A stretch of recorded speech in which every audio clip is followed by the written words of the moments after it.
Hello, traveler. Have you ever heard of a moment of dreams? Oh, that sounds like some kind of sweet drink. I'm afraid not. It's the name of an event we started to hold regularly. Dreams have become quite the hot topic in Sumeru, and many people are excited to share the dreams they've seen at night. The same goes for me. The last time I dreamed was when I was but a little child, so I can't help but feel excited and nostalgic about dreaming again. Oh, right. Everyone's able to dream again now. Yes, we organized an event to give everyone with new dreams a platform to freely share their experiences. And thus our event, A Moment of Dreams, was born. So, it's kind of like a fireside chat. You could say that. We hear all sorts of wild and fabulous stories every day. Really, why not have a listen for yourselves? Yeah, but to us, dreaming is as normal as breathing. Wait, but if there are free drinks and snacks involved, then Paimon might consider it. Oh, really? So you mean you've already seen many dreams? But no need to get so excited. It's really nothing special. No. We need experienced participants like you to share your experiences with dreaming. Please allow me to address you two as dream experts. Oh, expert? Paimon kinda likes it. Now you seem interested. Please, follow me to the meeting place. It won't take much of your time. Rest assured, you'll find all the drinks and snacks you'd like there. Wow, how accommodating. Sign us up. But wait, Paimon's getting ahead of herself again. We should see what the traveler thinks first. Why aren't you saying anything? All right, hurry up and take us to be dream experts. Very good. Follow me then.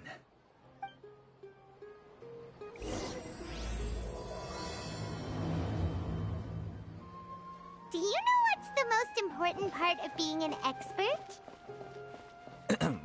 Well, I suppose it must be accumulating knowledge and sharing your experiences? Nope! It's all about the title! From now on, Paimon will be known as Paimon, the Dream Expert! Oh, okay.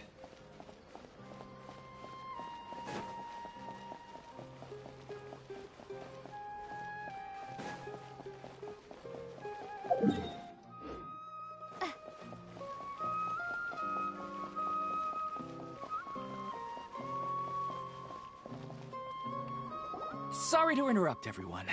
We finally have some real dream experts joining us.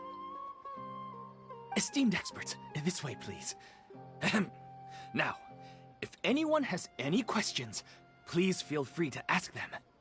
They must be dream experts from another land. Great! Oh, I have a question. Me first! Me first! No rush. Everyone, please line up and ask in an orderly fashion.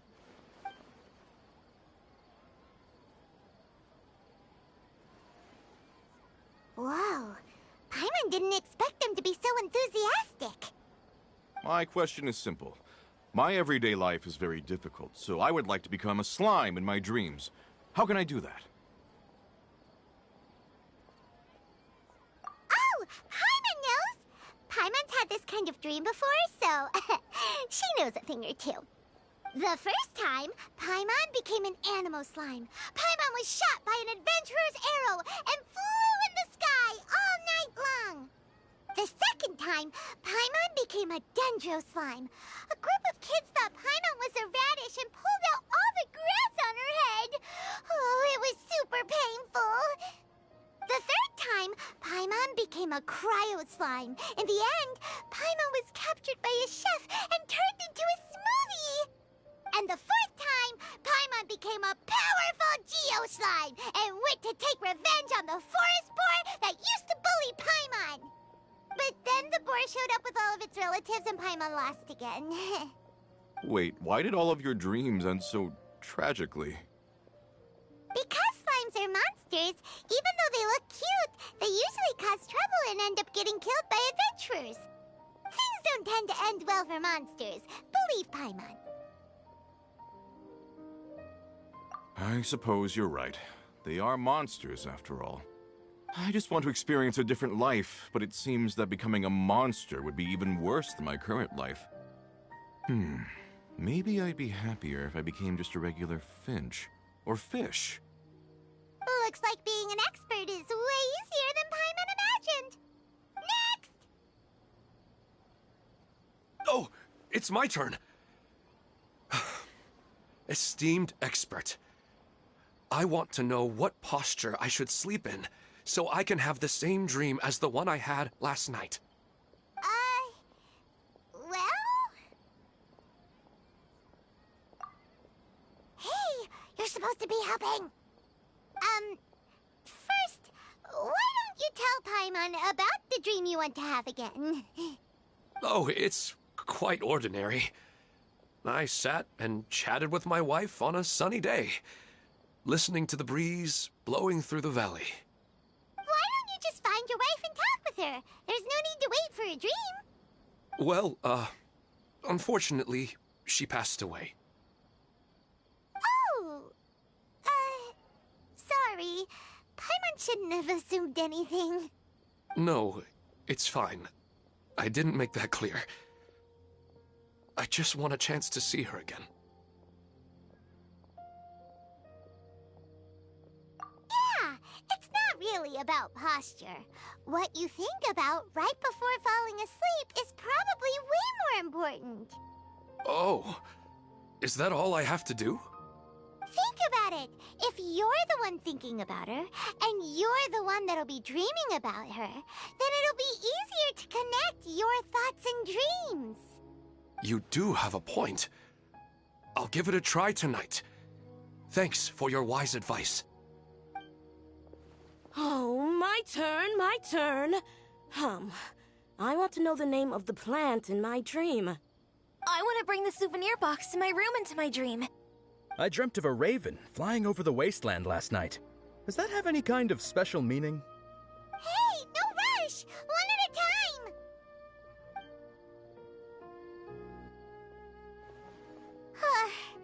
Their questions were way too difficult.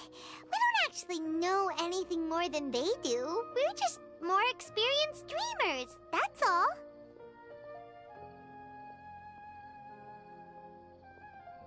You do have a point. It's more rewarding to explore and contemplate the meaning of a question than to focus on the answer itself.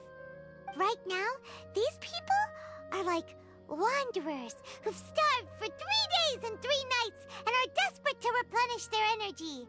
Any explanation they get now is like pure sustenance to them, no matter how good the explanation really is. Oh, and now that Paimon has said that, you know who comes to mind? Bingo! If she was here, she'd probably be making some similar analogy. Unfortunately, she's super busy right now and may not have time for gatherings like this.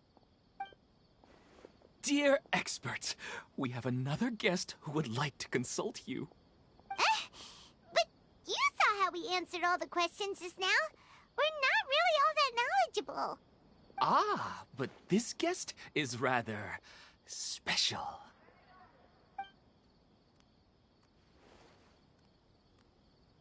My question is, why didn't you immediately tell me about such an interesting place? Huh? Nahida? How did you get here?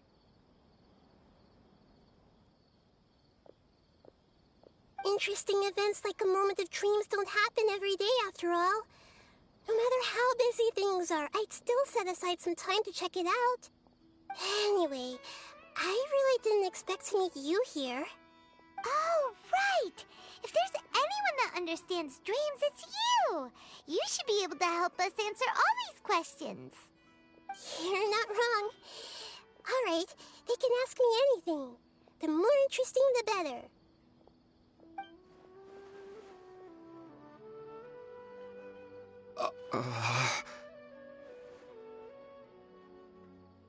Huh? What's wrong? We were all so excited a minute ago. Why the sudden hesitation? Even so, it's not like I look super intimidating or anything, right? And in terms of reputation and renown, you've also done many great things in Sumeru, yet they didn't even flinch at you.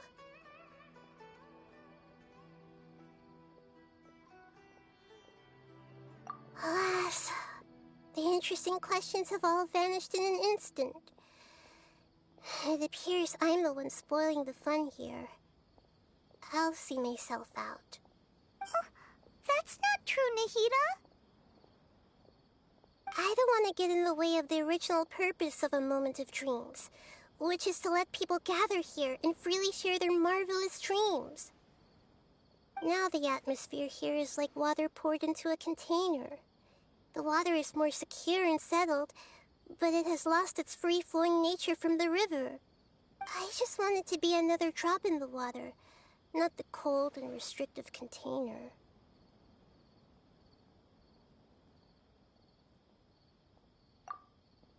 She's sulking. Hey! It's all right, everyone! No need to be shy. The Dendro Archon is really nice, so please just go ahead and ask. Otherwise, she'll leave.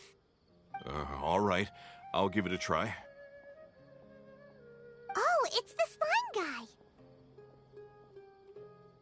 Hey, drop the nicknames, would you? Besides, I don't want to become a slime anymore. Maybe a finch or fish is more suitable for me. I see. So you want to become a small animal in your dreams, right? Why do you think that sounds good to you? I guess I just want to experience something different. My everyday life is nothing but the same. The sky is right above me and the ocean just over the horizon, yet I remain caged in a life of monotony. So you want to experience something new in your dreams? Sorry. I'm getting a little confused. Why don't you seek out some new experiences in real life? Because if I don't work, I won't have any Mora. Sure, I don't want to be out hammering nails and cutting wood every day, but I have aging parents and young children to take care of. By the time this all dawned on me, I realized that my life has already been filled to the brim by trifling matters, and I have no more freedom. But if that's the case, then even if you became a flying bird or swimming fish, you will still be hammering nails and cutting wood in your dreams. The reason is you've already been caged. It doesn't matter what your physical body turns into. Your mind will still be stuck in the same predicament. Really? That sounds pretty terrible. Then what should I do?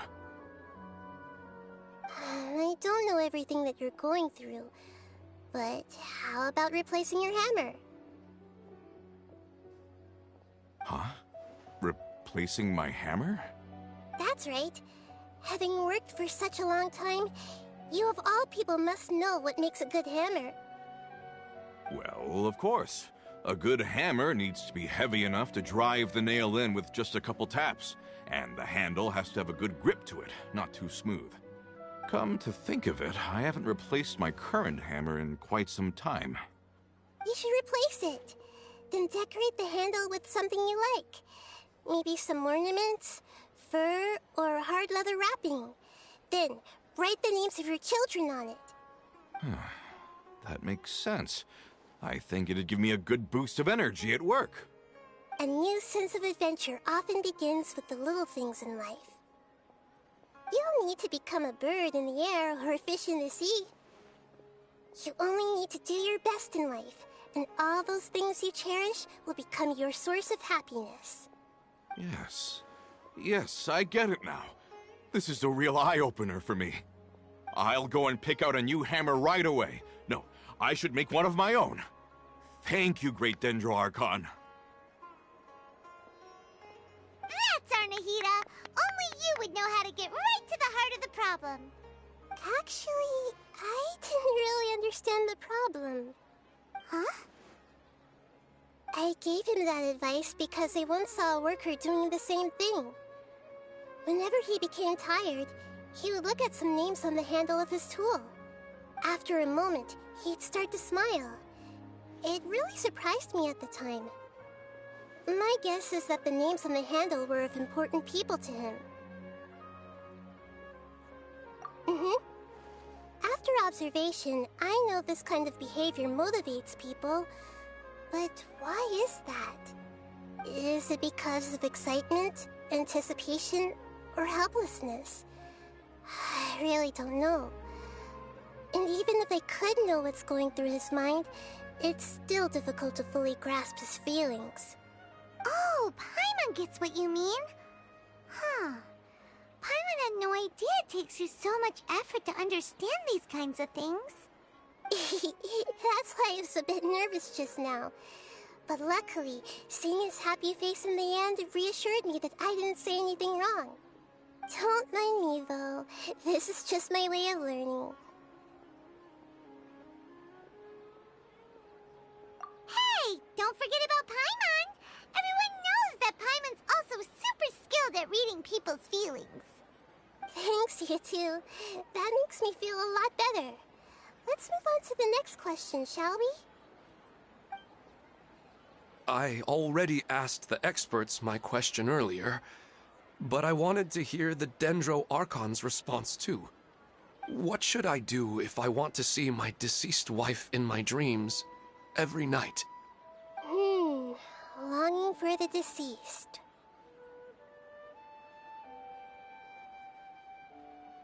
Even if you keep reliving those beautiful memories, it'll only highlight the emptiness in your real life. If your wife were still alive, she certainly wouldn't want to see you like this, would she? No, I suppose not. But our time together in my dreams is not just reliving our past together. I don't know. Maybe it's because I miss her too much. But it's really as if she had come back to life in my dreams. She even remembers each and every dream. After I wake up and then continue dreaming again later, we can pick up our conversation right where we last left off. That's really amazing. Statistically speaking, continuous dreams are extremely rare. It's almost as if my wife has obtained a second life in my dreams. But the more vivid she appears, the emptier I feel, and the more painful it is when I wake up. I don't know whether to call it a blessing or a curse. Maybe all of this is rooted in your deep longing for her. Were there any unresolved matters or regrets between the two of you? I don't know. I suppose my biggest regret is that I couldn't spend the rest of my life with her. I really felt like I was ready to move on. I wouldn't be so hesitant now if it weren't for these hyper-realistic dreams I've been having. Huh. You know, they say that whatever's on your mind is what goes into your dreams. But dreams are, and will forever be, just dreams. We are people living in the real world. It's not good to be overly obsessed with dreams. All it'll do is fill up your mind and eat away at your thoughts. Yes, I know. That's why I'm also a little disappointed in myself. I still need to take care of our child. And it's probably not good to let her see me in such a state. Anyway, thanks for your advice, Great Dendro Archon.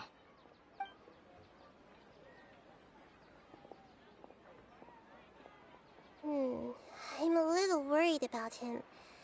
I hope he can find a way to cheer up soon. I think I can handle things from here. You don't need to stay here if you find it boring. You're here to have a good time, after all.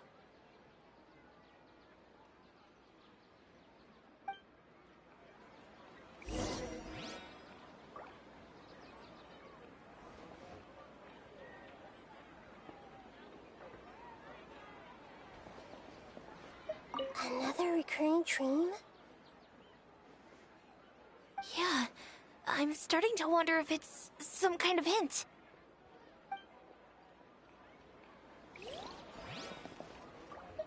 I didn't expect the Dendro Archon to attend this event in person. It's like a dream.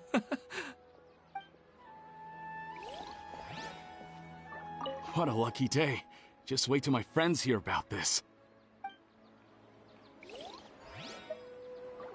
I wish my dreams could be a little more practical, you know? Maybe something like becoming rich and famous overnight.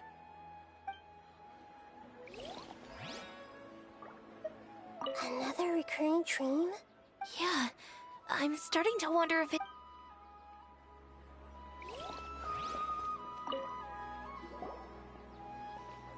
Are you feeling any better now? Yes. I think the Dendro Archon made a really good point. I need to stop dwelling on my wife like this and move on with my life. Now that I think about it, my wife and I always meet at a familiar place in my dreams. I know where that place exists in reality, but it's a bit far and dangerous. I don't dare to go there on my own. But at the same time, I feel as if I should go and have a look anyway. Perhaps I'll be able to move on once I see that there's nothing there. Otherwise, I'll keep on feeling like everything is covered in a haze, like I'm only half awake.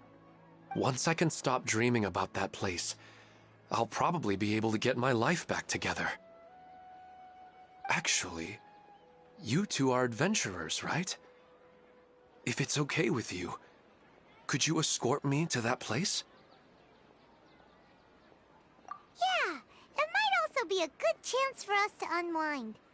Even if you can't see your wife there, taking in some nice scenery will definitely help cheer you up. Yeah, I hope so too. All right, go ahead and get yourself ready then.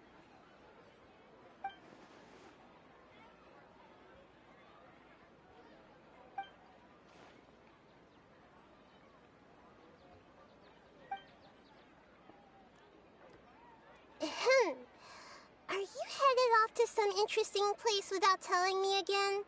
Huh? Wait, aren't you supposed to be answering questions? I just finished, and I really got a lot out of it. So many interesting and novel thoughts. Anyway, it looks like you're going somewhere. Why don't you take me with you? Oh, there's no need to trouble you, great Dendro Archon. I imagine you must have many other important things to deal with. No need to stand on ceremony. Besides, I wouldn't have asked to come along if I didn't have a good reason. I wanted to use this opportunity to discuss with you some things that are puzzling me right now. Huh. I didn't know the great Dendro Archon could become puzzled too. I'm not all that different from you, you know. Alright, let's go. We can talk on the way.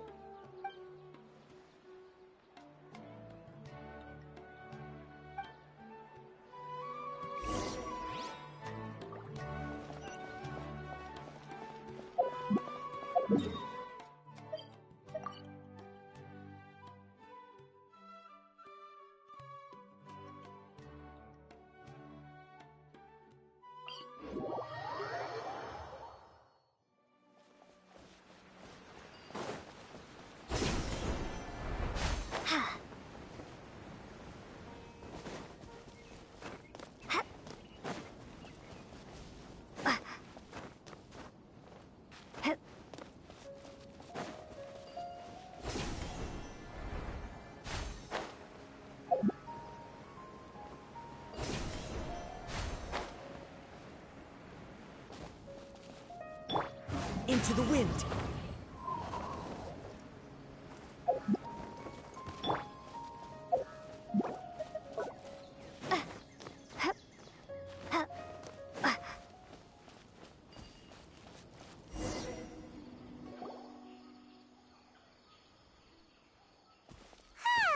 It's always nice to go for a leisurely stroll.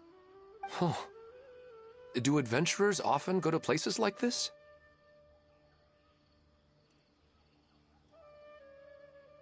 Huh. I guess so. So, this is where you always meet your wife in your dreams? Yes, for the most part. Our place is on the summit, just up ahead. When I saw her in my dreams, we didn't do anything but talk about ordinary, mundane topics. I'd tell her about our daughter, Haidar, and she always listened intently. She would also reminisce about the past with me, telling me interesting stories and cracking jokes.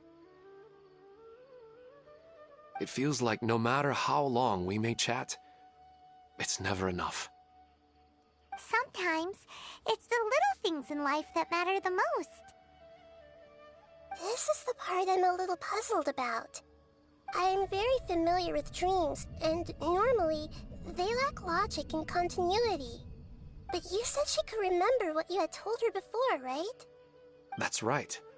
She always listened to me carefully in real life, and now, she's doing the same in my dreams. She always surprises me with some details from our lives in the real world. The fact that she can remember such things makes me feel like she's alive. Whoa, that's pretty weird. Well, dreams are kind of weird to begin with. However, the problem is that his dreams have too much structure and continuity. Most dreams are far more fragile than you can imagine. For example, a loud noise outside your window in the real world could cause your dream self to get loaded into and fired out of a big cannon. Another example. If you're thirsty in the real world, then you might find yourself trudging through a desert in your dream. But the appearance of your wife seems unusually stable and unaffected by any outside interference. Statistically, this should be extremely rare. I don't understand it either. But I have no reason to suspect or reject these dreams. They're too beautiful. But I still want to figure out the how and the why. These kind of dreams are novel to me as well. That's why I want to have a look at the scene your dreams have been taking place at. Let's go. Just think of it as a nice little hike to the top of the mountain.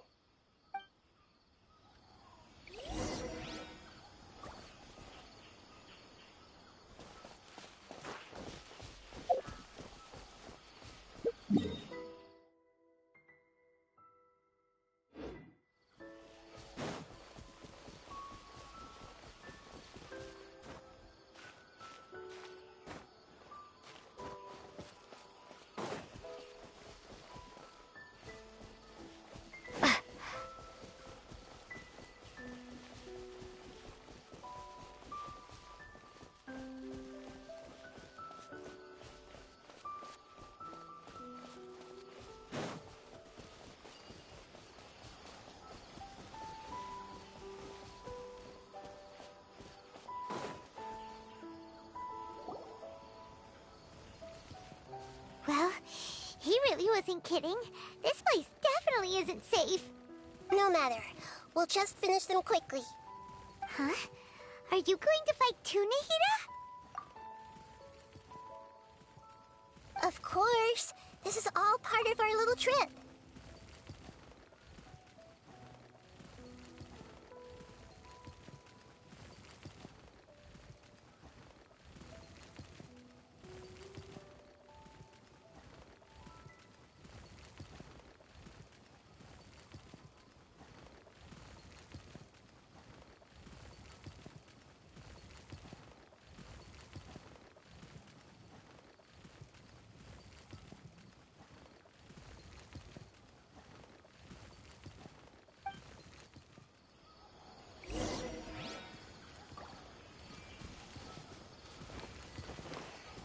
I see everything. The wind knows me. Access denied.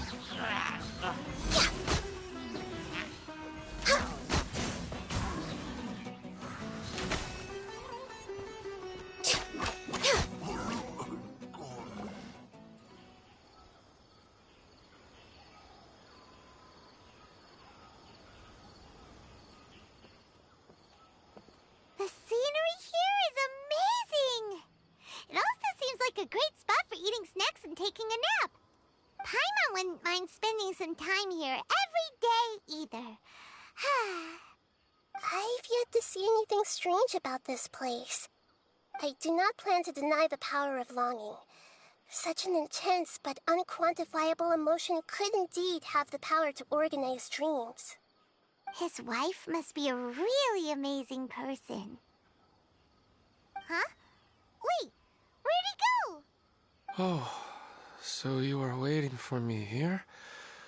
Well, guess what? I've brought someone amazing with me today.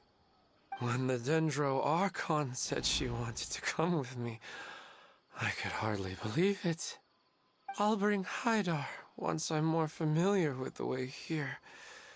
She's been telling me that she really misses you. Huh? What's wrong with him?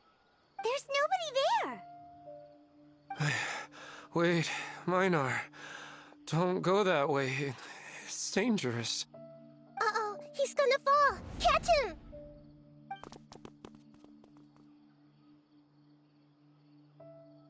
Whew. Luckily he didn't fall. But what was all that rambling about? He also looks like he's passed out. He's in a dream now. What he said just now matches almost perfectly with the dreams he's described to us earlier. Oh, so he fell asleep and started to have the same dream? I find it a little strange as well, but we mustn't awaken someone while they're sleepwalking. All we can do is sit here and wait. Huh? Minar. Where's Minar? Oh, good! You're finally awake! What happened? Huh? Sleepwalking? Oh, right. It was all just a dream. The moment I reached the summit, I saw my wife, Minar, sitting there, and walked over to her. After I introduced her to you, she seemed a little flustered and started walking away. I told her to stop because of the cliff, and then she seemed to suddenly disappear. A strong wind started to blow around me and the sky grew dark. When I realized something wasn't right, I woke up. That sounds pretty wild. Maybe you were just too tired. I don't think so. I slept a lot yesterday, and I don't feel very sleepy now. Maybe we've affected the way his subconscious constructs dreams by following him here. Anyway, all that matters is that you woke up safe and sound. I think I know what happened now. I'm sorry. If it weren't for you, I would have fallen. Let's head back now. Don't come back to this place again for the time being. Oh, okay. Nahida, what's on your mind? Paimon's a little worried now. We still don't have enough evidence to work off of, so it's hard to draw any reliable conclusions yet. But I'm concerned that Ilmon's case may not be unique to him. Oh, right! Come to think of it, there were lots of people from the event who had vivid memories of their dreams. Right. And not only at a moment of dreams, there may be people like this all across Sumeru. We need to understand what's happening and the rate of its development as soon as possible. Then there's no time to lose. Let's head back. Stop standing there, Ilmon. Let's go.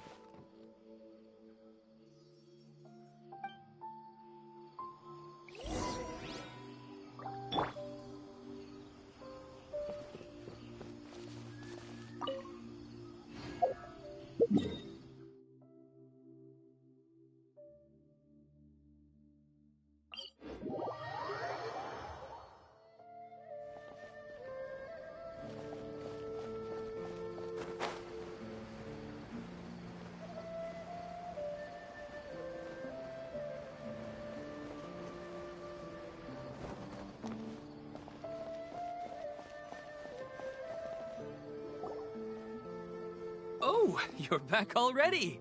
How'd it go? We have an emergency on our hands. Please notify everyone here that while they can continue to discuss their dreams, they mustn't try to visit or recreate the locations and scenes that they have been experiencing in them. What? All right, if that's the wish of the great Dendro Archon. But could you at least tell me what happened? You all look so serious.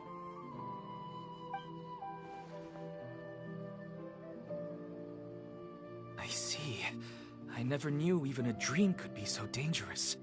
Don't worry. I'll be sure to notify all the event participants and inform the other staff members about what has happened. Using the event registration list, I should be able to contact more people that were interested in dreams and warn them about the situation. Thank you. That would be very helpful.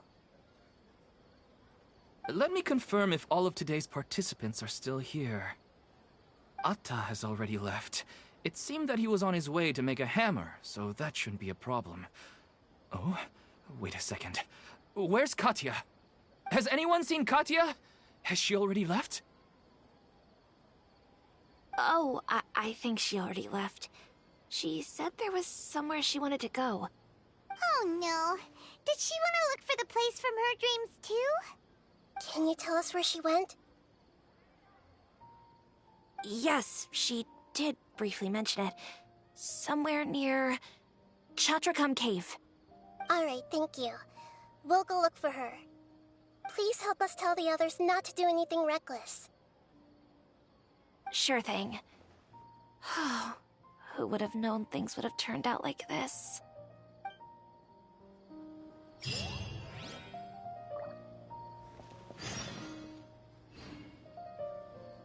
It's just a dream. How bad could it be? What's all this sudden commotion about?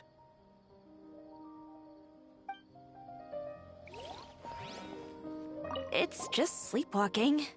They're really overreacting. I'm getting really sleepy.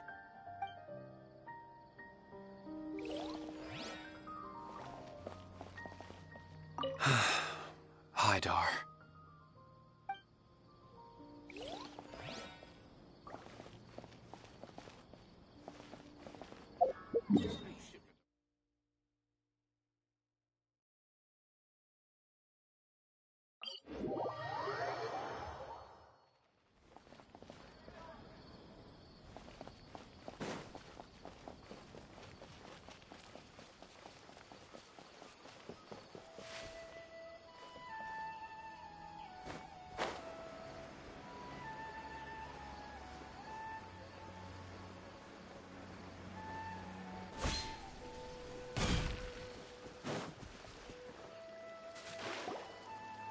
Look!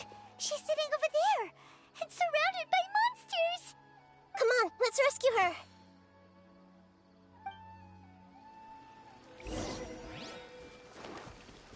Everyone hold hands!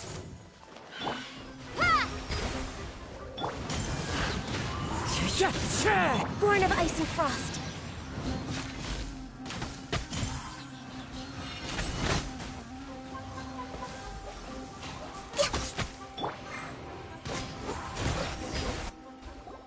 She seems to be in the same condition as Ilman earlier.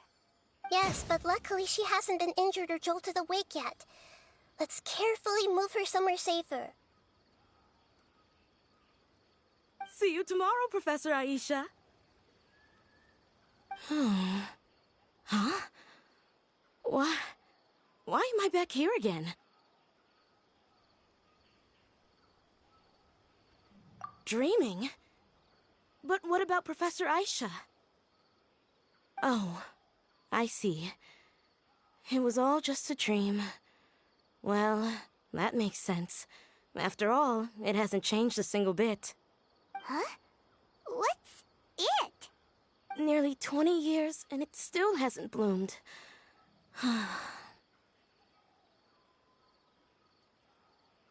Does it have something to do with your dream? Please, tell us what you mean. Sorry. I'm still feeling a little groggy. Please give me a moment here. Alright. Where to start? Right! This plant. So, Professor Aisha gave me this plant just before she left. She was a good friend of my parents, and my first real tutor. She was also an outstanding Amorta researcher. In addition to her extraordinary academic talents, she was also skilled in combat and would accept lots of work from the Adventurers Guild.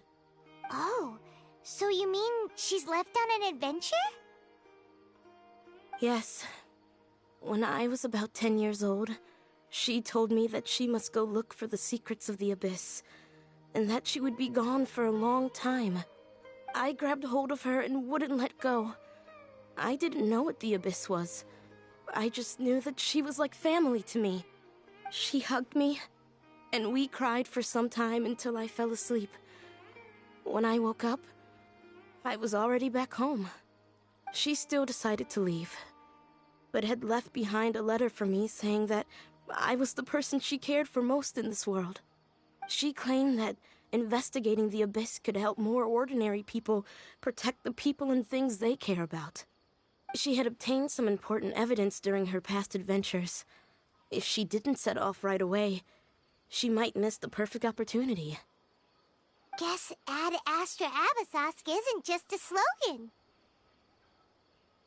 She left a seed in the letter, telling me that if it sprouted and bloomed, then she'd come back no matter what sort of risky situation she was in. She said she looked forward to seeing me all grown up. But strangely, I've tried watering it, feeding it, everything I could think of. But I've never been able to get it to bloom. I even went to ask the Amorta researchers, and they couldn't explain it either. May I have a look at the plant? Of course. I was hoping the great Dendro Archon could help me solve this problem. Let me see.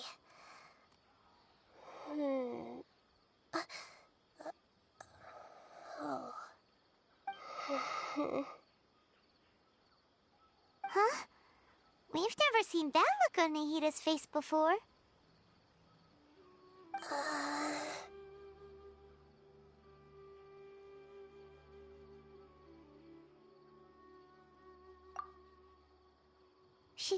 She looks a little unwell. Hold on, we'll be right back.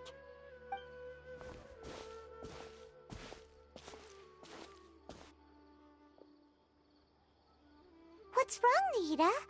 You can't tell what's wrong with the plant either? No, I immediately understood what's happening with that plant. I'm just not sure if I should say it. This plant is not known to the academic world. It's a new species that our teacher managed to cultivate by some special means. Judging by its features, I can tell from the moment it sprouted it'll never be able to bloom. It can't be. It means that this Professor Aisha she keeps mentioning might have foreseen the danger and was prepared to never return. From my experience observing people, she would undoubtedly regard this as a brutal revelation. When forced to confront such brutal truths, people may break down into tears, talk nonsense, or lose their tempers. I know she has to face the truth, but at the same time, I don't want to hurt her. Tell me, what should I do? Yeah, that's a tricky one. Seems like you've already got a good idea of the feelings she might experience. But wouldn't that mean I'm just pushing it all on you? What if she just gets angry at you instead? It's all right. There are all kinds of people, and the examples you observed are just the most extreme cases.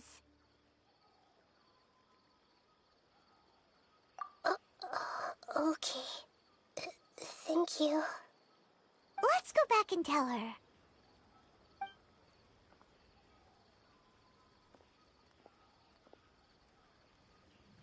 Huh? It'll never bloom? But how's that possible? If a plant is unable to bloom, doesn't that mean it can't reproduce either? All that's left for it to do is slowly wither away.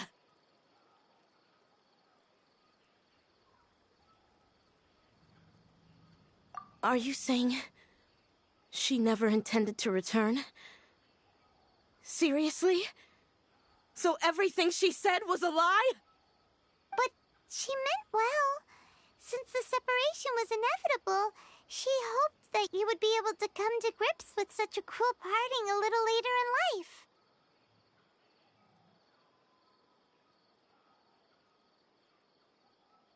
Yeah, her love, care, and attention to you, all those warm moments were real. I guess she had hoped that you could understand and respect her choice after learning the truth. I see.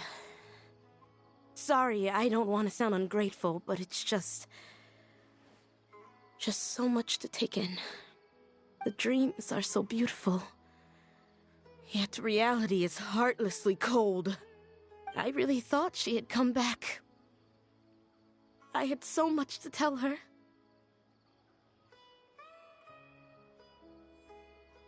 These dreams may not be as pure and beautiful as they seem.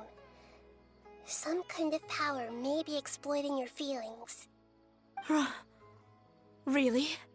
Yes. So with that in mind, until our investigation is completed, please return to the event and ignore any further temptations from your dreams. I see. Thank you for rescuing me, and sorry for the trouble. Luckily, the plant didn't get hurt either. Otherwise, I wouldn't have anything left to remember her by. Thanks, Traveler and Paimon. She seems to have finally accepted the truth, but I think she'll still need a long time to come to terms with her feelings. I saw her waver the moment you mentioned love. It was almost like a gentle rain, arriving just in time to put out a fire that was about to spread. It's because people have something called empathy. Empathy? I see. This is valuable knowledge indeed. By the way, you said there may be something that's trying to exploit their feelings. Any idea what that might be? Yes. What's common between Ilmon and Katya's cases is that they've both lost someone dear to them. And now, they get to meet the people they cherish in their dreams again, and the people feel more real than anything a regular dream could hope to create. Instead of interpreting it as a result of their longing, I have to consider a more antagonistic explanation. Someone is taking advantage of their longing.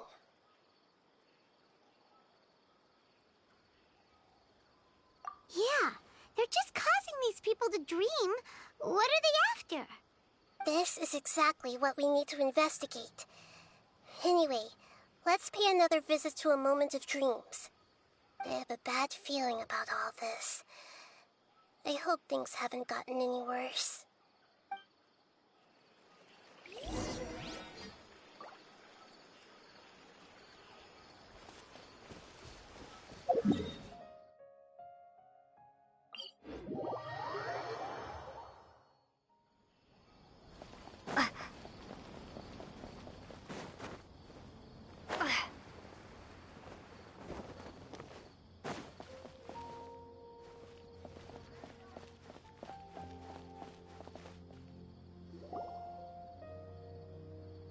We're back.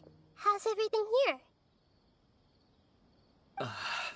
I am so sorry, Great Dendro Archon. We're still trying to figure out how to explain the whole thing to everyone. Because of your warning, we've brought dreamers here even if they were completely unaware of the danger.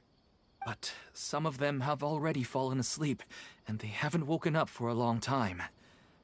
I fear there's nothing we can do about it. A moment of dreams is just a small interest group. We don't have enough staff members to handle this. Just as I expected. It seems my guess was correct. It's the Dendro Archon. She's back. What happened? Why have we been gathered here? Many of you here have been experiencing some beautiful dreams. But I'm sorry to tell you that based on our investigation, there's some kind of conspiracy behind them. Before we learn the truth, please don't try to recreate the scenes in your dreams. Whatever you see, don't be tempted by them. Huh? But... I don't think it's a big deal.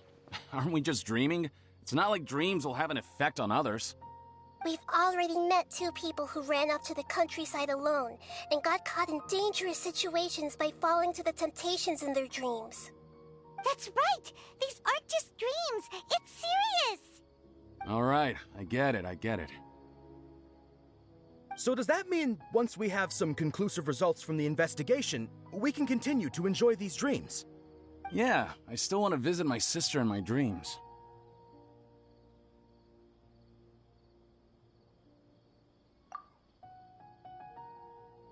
I'm sorry if what I'm about to say sounds a little offensive, Great Dendro Archon, but we had a discussion with the folks who just arrived here.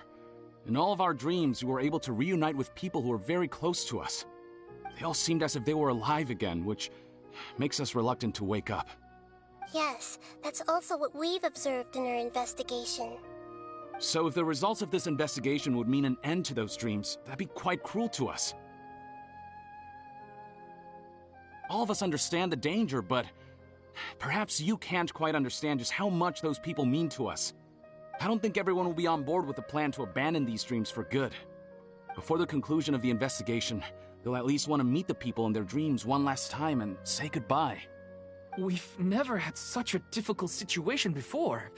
It appears that not many people are willing to cooperate. So they still want to return to their dreams despite knowing the danger?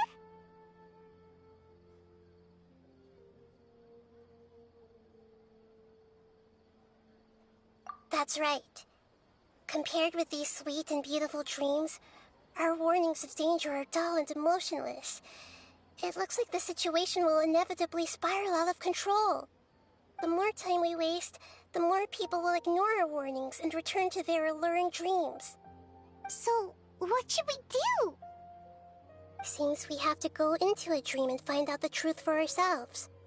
Pedrush, is there anyone here who's experiencing a marvelous dream right now? Let me think. Yes, this way. Good. Please take us there. This lady refused to heed our warnings and fell asleep here a little earlier.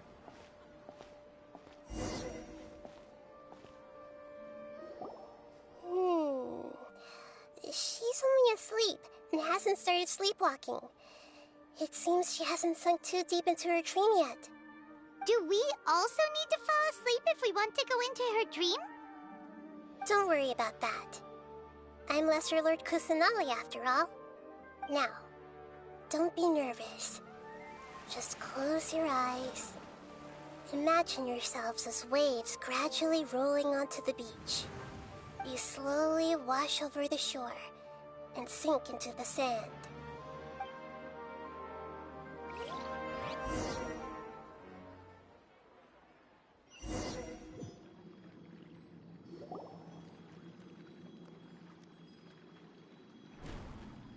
What's wrong, Traveler? You look a little disoriented. Oh, okay. Just remember that Paimon is always here for you. Anyway, seems like we've made it into the dream. I thought we would arrive at some familiar scene, but we seem to have landed in a completely unfamiliar place. Whoa! So many giant plants! Even in the sky! Amazing. Theoretically, we should have gone straight into Debbie's dream. Things do seem to have gone a bit sideways here. Anyway, let's see if we can find any leads.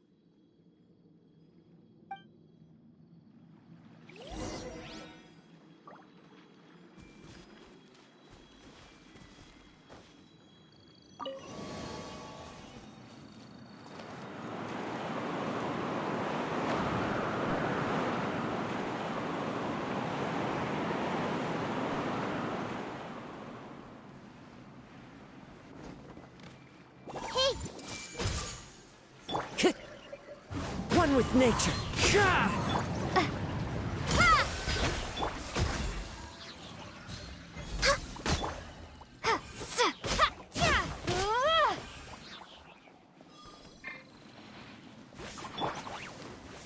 Everyone hold hands! Time to go. Into the wind.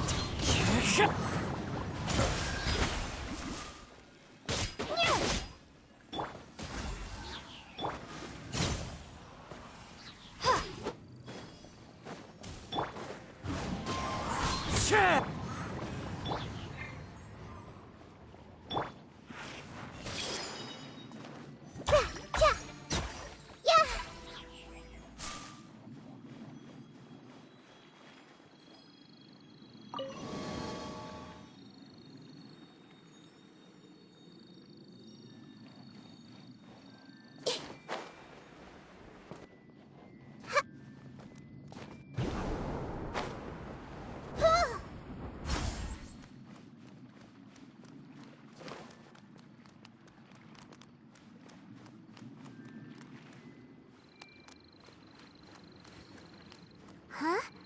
A door? Wonder where it could lead. Well, it's not like we have any other way to go now. Let's go in and have a look.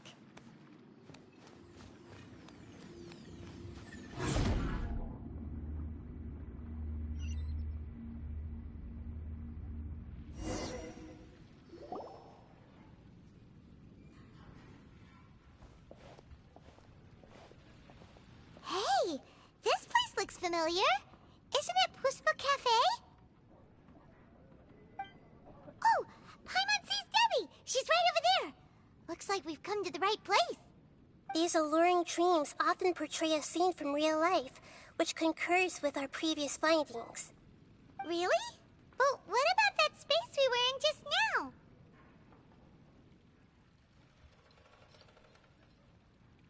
You can't mean... this is another collective dream? Yes. Given that so many people have been experiencing these beautiful dreams, I would say it's very likely that they're interconnected.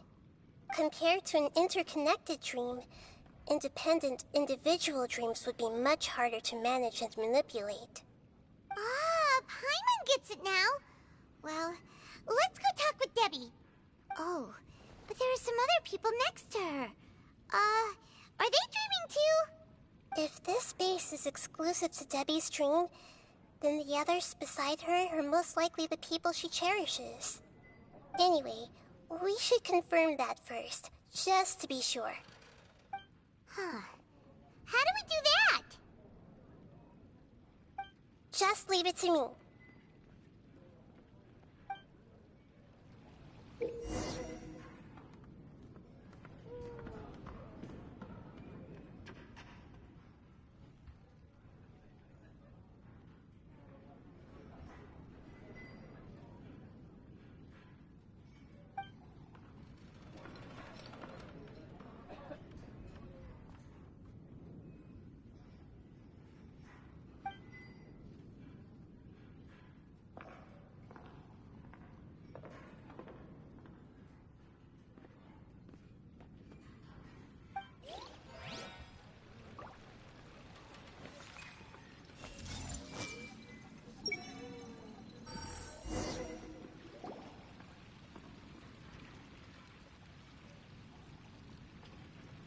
Huh. How could they be? Well, I guess it doesn't matter. Huh? She sounds a little hesitant. I've confirmed that this dream belongs only to Debbie, because I'm unable to hear the thoughts of the other two people with her. So, this is the power of the Dendro Archon? Paimon had better watch her thoughts from now on. Don't worry. I don't often use my powers like this. It's rather impolite. Alright. I need to get myself ready. It won't be easy to break it to her, but there's no avoiding it now. The Great Dendro Archon! What brings you here? I'm sorry to interrupt your celebration, but... have you noticed that what's happening here doesn't quite match up with your memories? I don't quite understand. Great Dendro Archon. What do you mean? I get it. The Dendro Archon is trying to say that it's a once-in-a-lifetime opportunity that we're able to gather here. Hey, how about a cup of coffee for all of you? My treat. We just returned from a fruitful adventure. Memories. A once-in-a-lifetime opportunity? Think carefully. You of all people should know what really happened to them. Are you sure that meeting here and chatting the day away like this isn't just a product of your own wishful thinking? Yes. The reports from the Steambird were true. The ship they were on struck a reef and sank. And I never heard from Basima and Gaspar again. Hey, come on now. What are you talking about, Debbie? Yeah, trust your memories. Nothing you see here is real. I get it now. This is a dream, isn't it? But since it's my dream, it doesn't matter if this is real or not. I enjoy the way things are here. I no longer have to face the tragedies of real life. These friends mean the world to me. Nobody else can understand me like they do. There's nothing wrong with continuing this dream. Is there? I'm worried that if you were to continue dreaming like this, the lines between dreams and reality will gradually become too blurred for you. These dreams will always give you what you want, while reality remains full of pain and difficult situations. If you're not careful, you can get hurt. Don't worry. I still have control. I won't let it go that far. Are you sure? Hey, how about we put all this troublesome stuff aside and get back to our coffee and snacks, Whether it's just a dream or real life, you should be happy. You can't just brush off something like this. We don't even know how you people got here or where you even came from.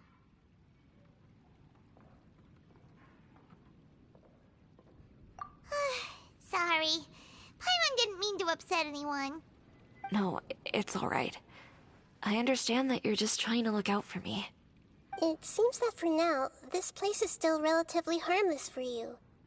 But I wonder if there's any way to go deeper into the dream. Huh. Now that you mention it, I once heard a strange voice tell me that there's an entrance here. I'm not interested in checking it out at the moment, but maybe I'll go in and have a look later. Okay, thanks for your help. Just as I expected, we're only on the surface of this dream. Let's go.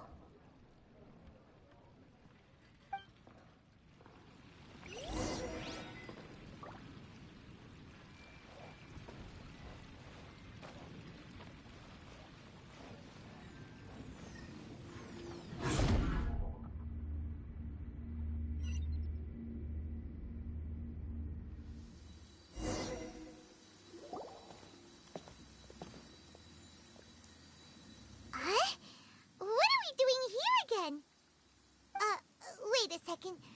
We were just up there. No, down there? Did we go up or down? Don't panic. This is how dreams work. We've left Debbie's dream, but the dream is still continuing onward. I'm not sure where it'll lead us. This dream has the ability to create imaginary people, which is why people are so unwilling to wake up. If it weren't for what we just saw, Paimon might still find that a bit hard to believe. I have a guess. If these dreams are connected, then there should be some sort of order to them.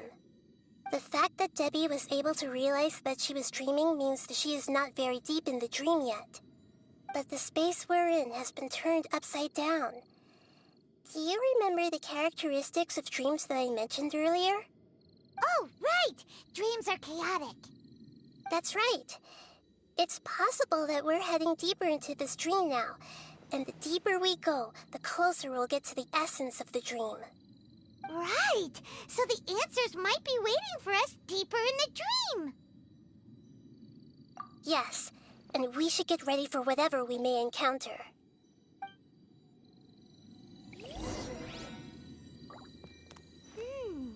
It looks like we may need to put something inside there.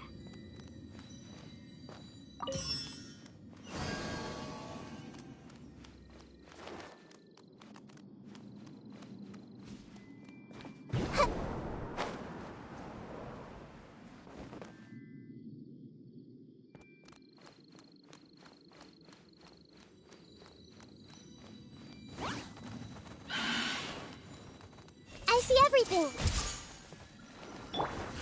The wind knows me. Wipe out! Access denied.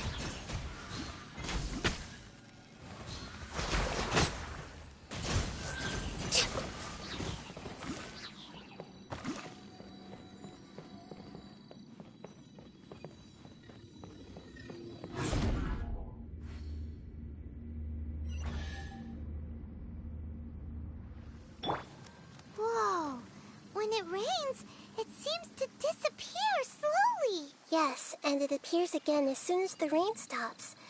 It's less like a flower, and more like a dendro slime that's trying to keep out of sight. Here we go again with Nahida's analogies.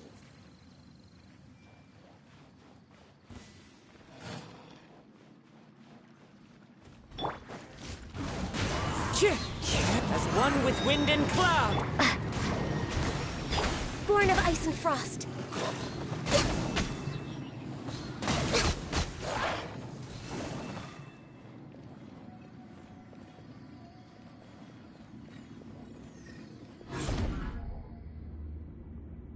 Huh? Are we back up here again? Wait. Paimon's confused. Are we up here or down there? Good thing we didn't fall. Yes, we did. We just fell upwards. That's not helping, Nahida! Paimon has no clue what's going on anymore.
Wait, weren't we already here a little earlier?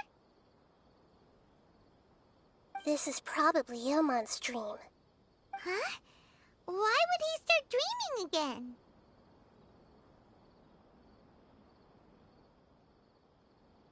Yes, but it seems that the danger isn't enough to stop him from longing for his wife. Based on what we've learned so far, he must be sleeping more deeply for his dreams to appear here. But fortunately, he already knows us from before, so hopefully we'll be able to wake him up.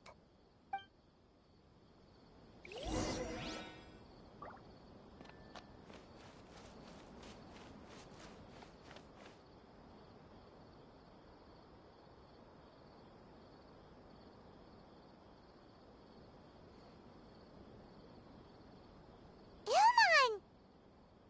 Oh, it's you! Incredible! I didn't know you would appear in my dream, too. Did you say dream? Wait, so you know this is a dream? Of course. Such good things rarely happen to me in real life these days. Here, let me introduce everyone. This is Minar, my wife who I mentioned before. And this is our daughter, Hydar. Hello. It's a great honor to meet the Dendro Archon.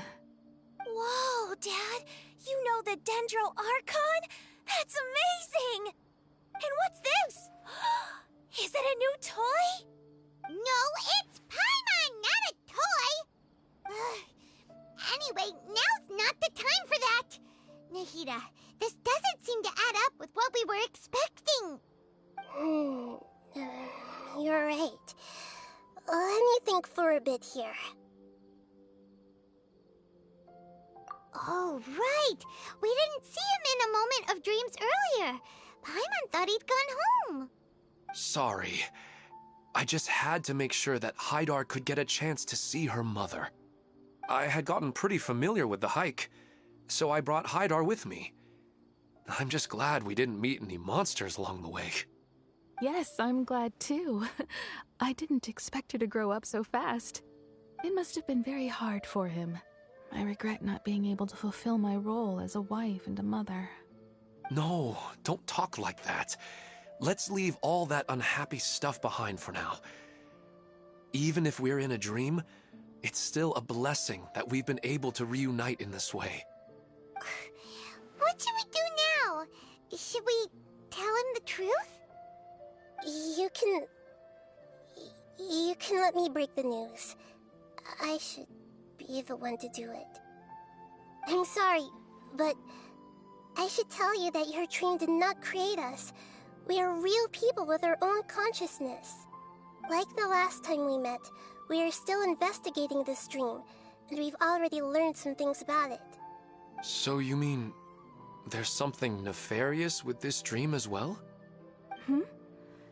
Ilmon, what's going on? It seems the reunion of our family is destined to only be temporary. Huh? Is Mom leaving? Maybe. But in all likelihood, that is indeed how things will end. Oh. No, Mom, you can't leave!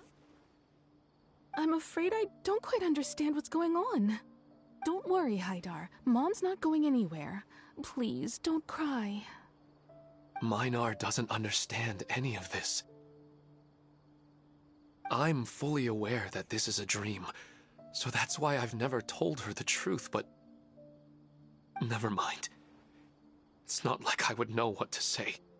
I mean, I don't get any of the complicated stuff. But regardless of whether this dream is good or bad, you're here to resolve it, right? Yes. Then please, let us enjoy this moment for just a while longer.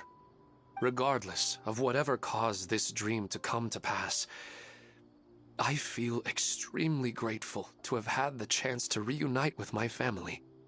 But does this dream really have to disappear? I'm afraid so. Sorry. Okay. I see. Please, come this way.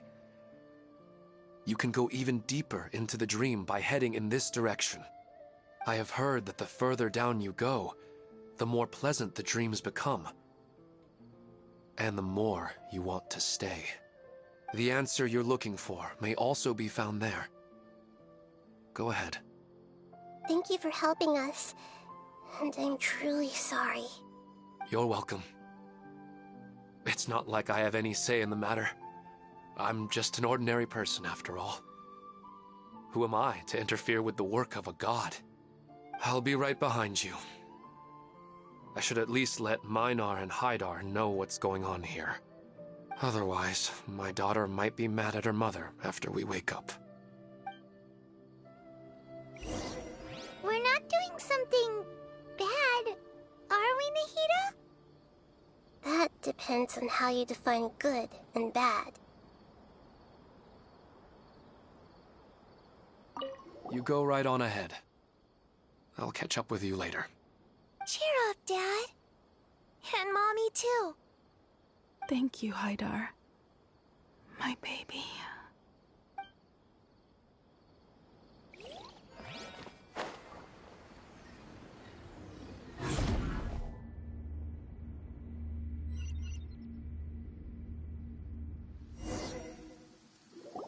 It's the same place again.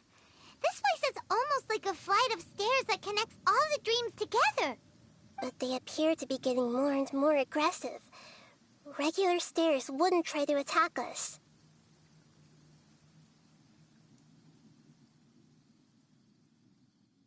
Right.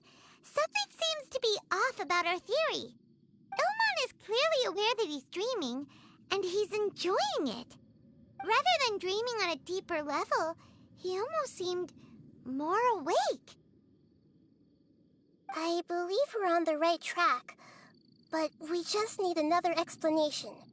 It's not that the dreams are getting deeper, it's the owner's attachment to the dreams that's getting stronger. But you would never mistake dreams for real life, right? Sometimes, Paimon almost wishes her dreams could be real. But it's just a quick thought. It's not long before Paimon's thinking about other things, like sticky honey roast. Listen, we're real beings living in the real world, and that's where our focus should be. This also explains the insubstantiality of our dreams. No matter what they may become, we don't really care. But if we decide to abandon reality and embrace our dreams, then our dreams will become far more substantial. Oh, wait!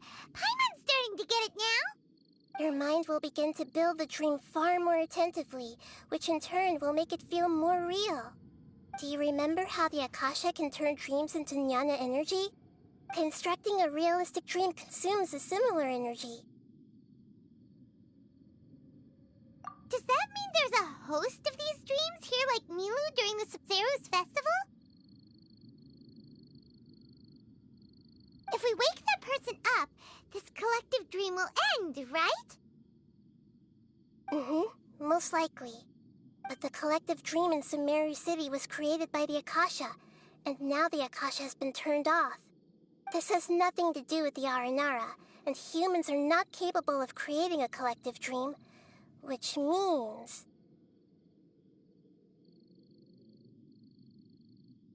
Huh? So, did someone manage to restart the Akasha? That's impossible. But they are probably a scholar of the academia who had a close connection with the Akasha. Even so, how did they manage to do it? And how did they choose the host? Yeah, we haven't gotten to the end yet. Once we know their motive, all the questions will resolve themselves.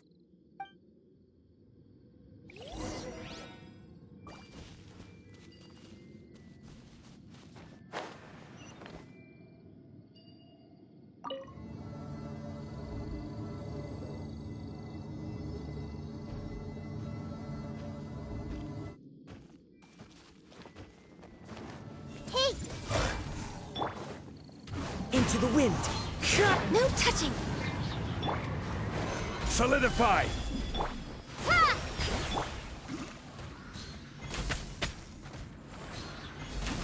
Born of ice and frost.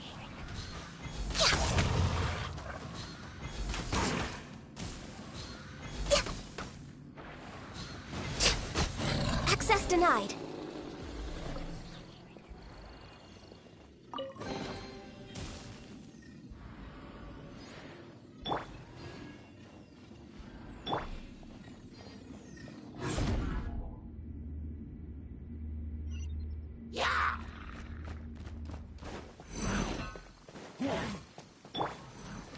Everyone hold hands! The wind knows me.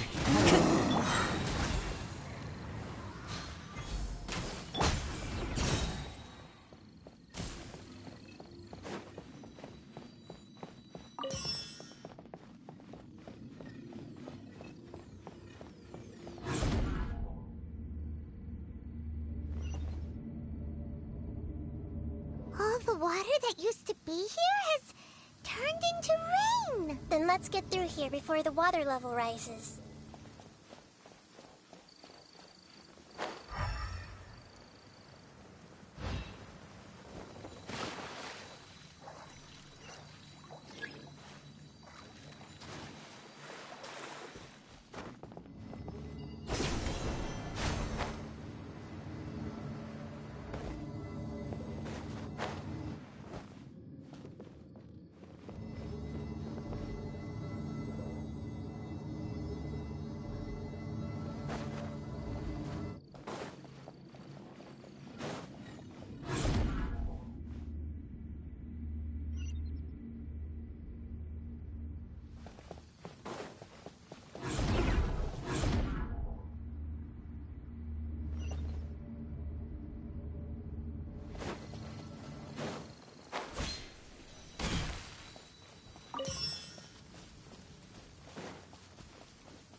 new to Paimon in this dream.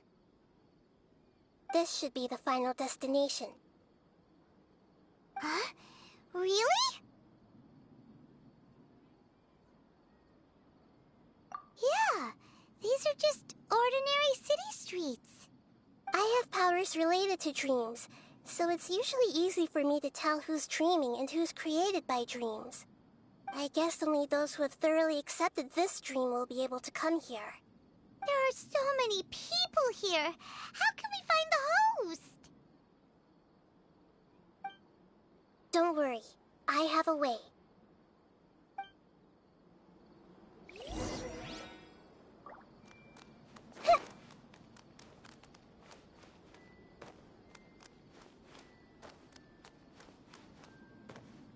I see everything. Anissa's always so calm. I wish I were the same. He's just in an ordinary dream, so it shouldn't be him.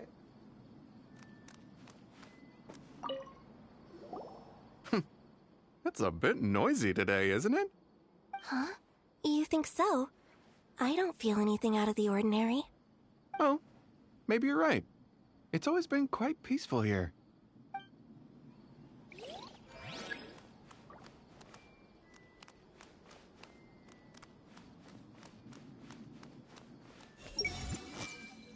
Shadia has such good taste. I can never go wrong with her opinion. No, it doesn't seem to be her. What should I buy? Hey, tell me what you think, Shadia. Ooh, how about this? I think it would really suit you. Let me have a look. Oh, it looks great!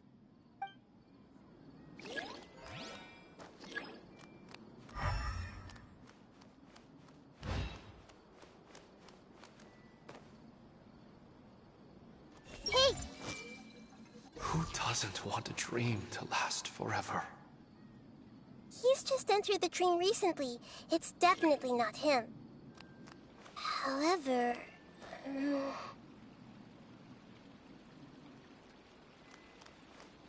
I see everything! Sometimes I wish Rakesh could be more assertive, but I guess I'm also happy enough with the way things are. No, it's not her, unfortunately.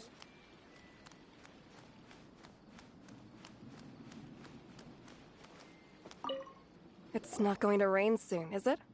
Then maybe we should head home. I don't want to get rained on.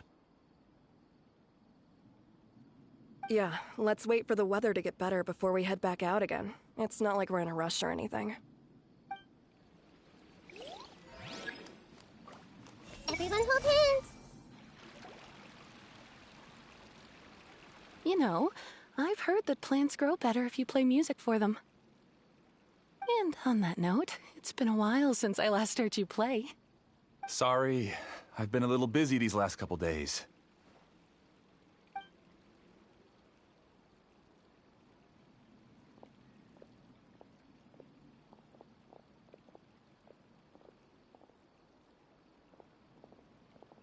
Oh, the Dendro Archon. What a pleasant surprise. Hmm? Oh, welcome, Great Dendro Archon. And your companions, too. Welcome. I'm Amira. I run the flower shop here. And this is my husband, Moses. Yes, how may we help you? You already know all about me. There's no need for all the pleasantries. Perhaps I should call you the dream's owner? As expected of the Dendro Archon. I'm sorry, Amira. It seems my research has attracted the Dendro Archon's attention. Why don't you go back to the flower shop? I'll come help you a little later. Okay, of course, dear. I'll see you later.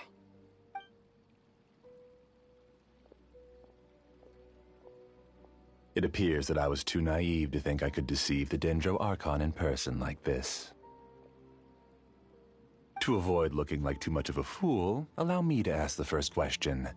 How well would you say you understand this dream? This dream was built by the Akasha, and it has the power to create imaginary people who no longer exist in the real world. As for you, You found a unique way to become the owner of this dream, going so far as to have even given up the ability to wake up again. Given up the ability to wake up? Impressive. You truly are the embodiment of wisdom.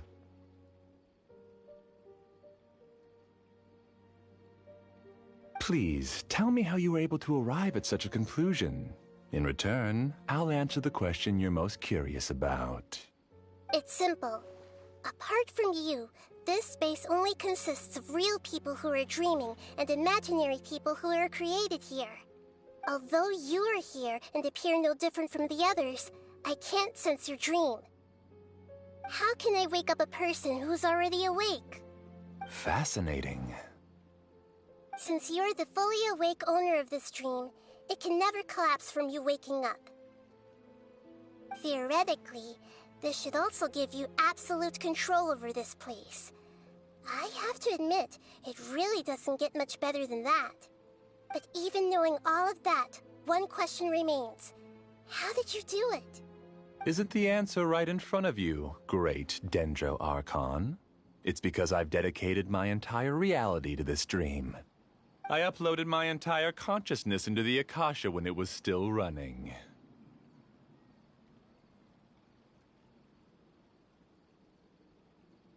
Actually, this all started because of an accident. My original goal was not about the Akasha or a collective dream. No. You were motivated above all to create a hyper-realistic person. The desire to reconnect with a real loved one is the one shared sentiment between all our dreamers. That's right. However, human models are too complicated. Only the Akasha has a jnana energy supply powerful enough for me to generate and sustain my models. The Akasha is truly magnificent. If I siphoned a minuscule amount of its energy, nobody would even notice. And even this minuscule amount of energy was already more than enough for my purposes. Even using just crude methods, I was still able to train a fairly realistic person. I named my first work Amira. Huh? You mean the girl we just saw? She and I entered the academia on the same day. Starting with admission procedures, we bumped into each other 6 times on just that first day. And because of that one day, we eventually went on to fall in love. We studied, conducted research, and made breakthroughs together. Our rhythm was always in step. I felt like we were 2 separate bodies that shared the same heart. However, Elazar later took her from me.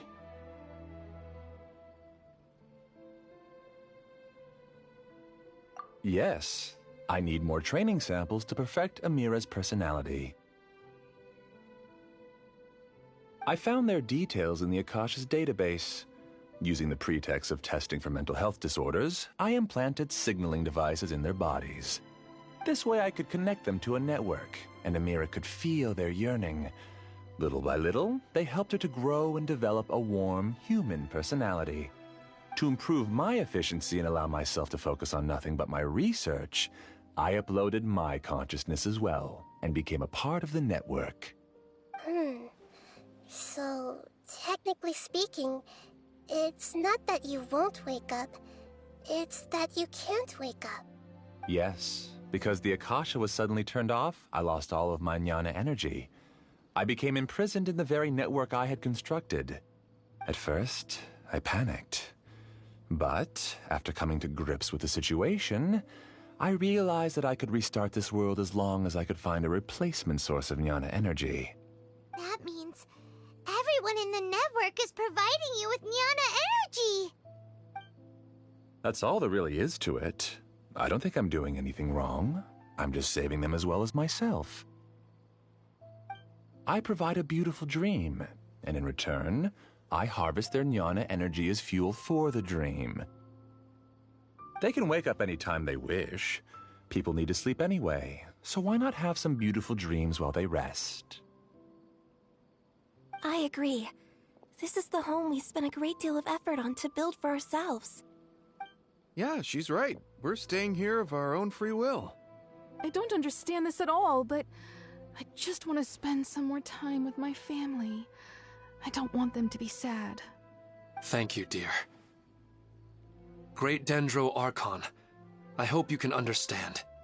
You don't need to gather around here. It's all right. The Great Dendro Archon is nothing if not kind and considerate towards her people. She won't interfere with what we're doing here. Uh-oh. Now he's playing dirty.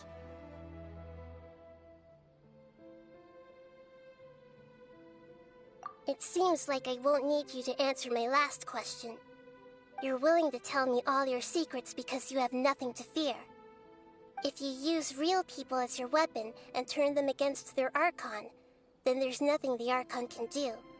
They just want to be with the people they cherish. I don't think there's anything wrong with me providing them with that opportunity.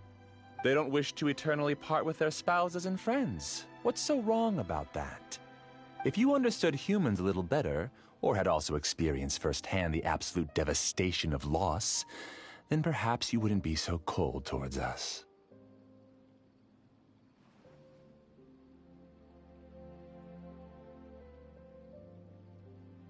If you had used your talents and determination for a just cause, you could have become a sage of the new generation. Unfortunately, you've committed one of the 6 cardinal sins of the Academia by attempting the forbidden and fearing none.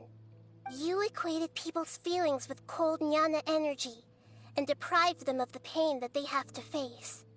You lured them into these dreams, and even now, remain completely unaware of how evil all of this truly is. Pain? Luring? Those kinds of things haven't existed here from the moment this world was created. She's right here. This is Ilmon's child, Haidar. Huh? My daughter? What's wrong with her? This dream relies on a set network, which means that only those with devices planted in their bodies can enter this world. Carefully think back and retrace your steps. I secretly went back to the mountainside with Haidar. Minar was already there waiting for me, and Haidar was able to see her mother. You mean she isn't actually the real Haidar? No, because unlike you, she can't enter this dream. The moment you came into this dream, it created a Haidar to realize your wish of reuniting with your family.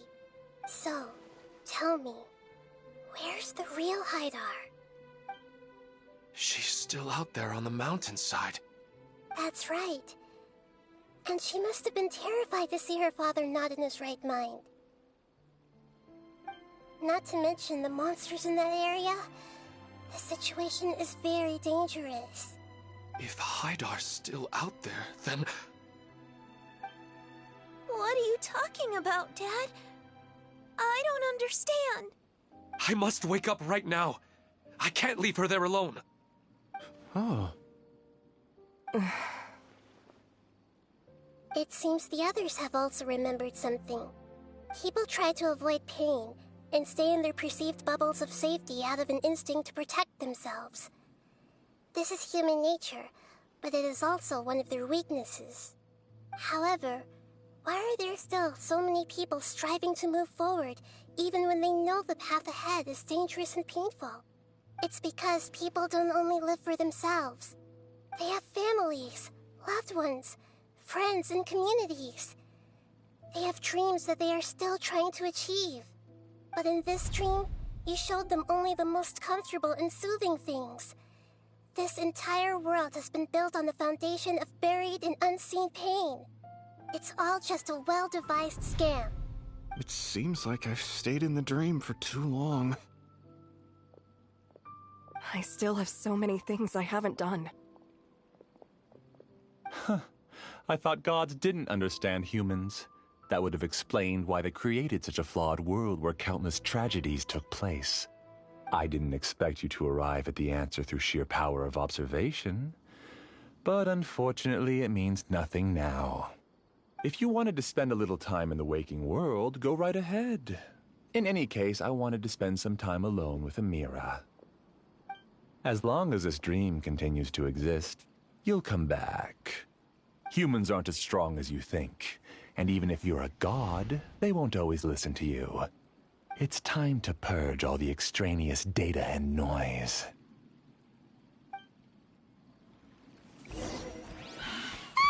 Monsters, be careful! All of you, please get out of here and find somewhere safe. I am the master of this dream. I can create endless waves of monsters with the snap of a finger. Don't worry, they'll wake up before they get hurt. Amira doesn't like to see others in pain. If you know what's good for you, leave now!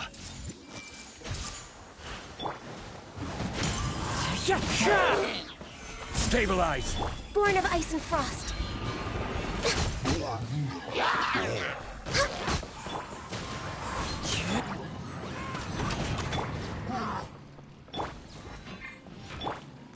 I see everything. No touching. Everyone hold hands.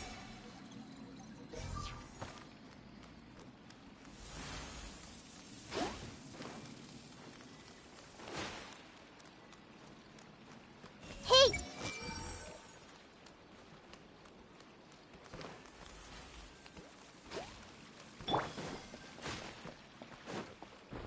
Water jet!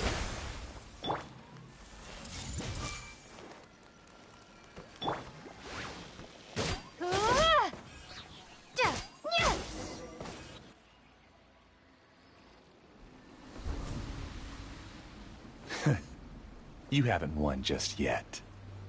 This dream is mine! If I go into hiding here, not even an Archon can ever find me. And as long as people yearn for happiness, they will return here and rebuild this paradise! Hey, stop!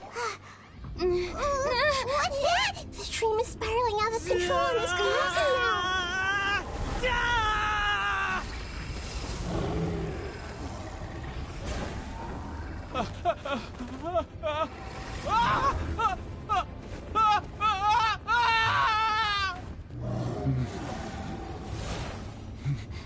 Oh no.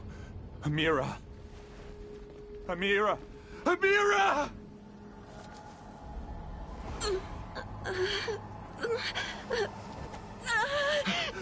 Amira, are you all right? I don't feel well. No, no, no! Please, no!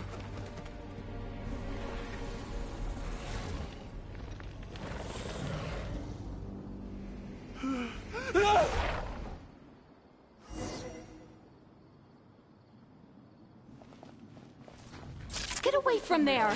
Don't ruin my flowers! What should I do? Where did it go? Left because he doesn't want you anymore.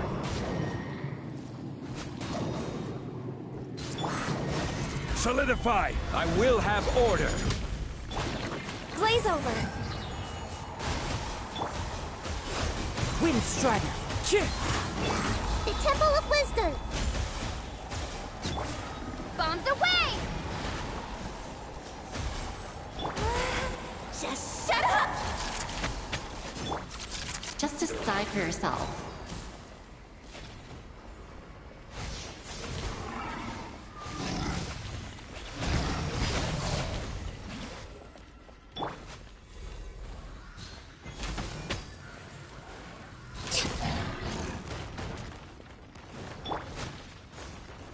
Gather!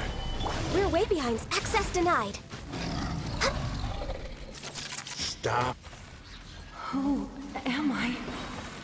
I'm... Glad that's over. But what happened just now? He's not very proficient in using the Akasha's technology, and he spent a lot of Jnana energy creating monsters. Now the system is out of control.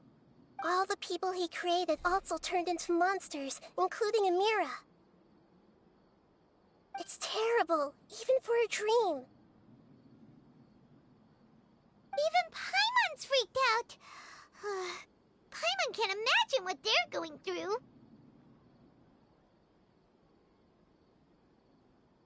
The good news is that the chaos seems to have subsided. Now we only need to wake up the people here and let them return to their real lives. Amira. My dear Amira. They're all gone. It was just a big dream after all. I couldn't change my fate, and my knowledge turned out to be useless. What a cruel world.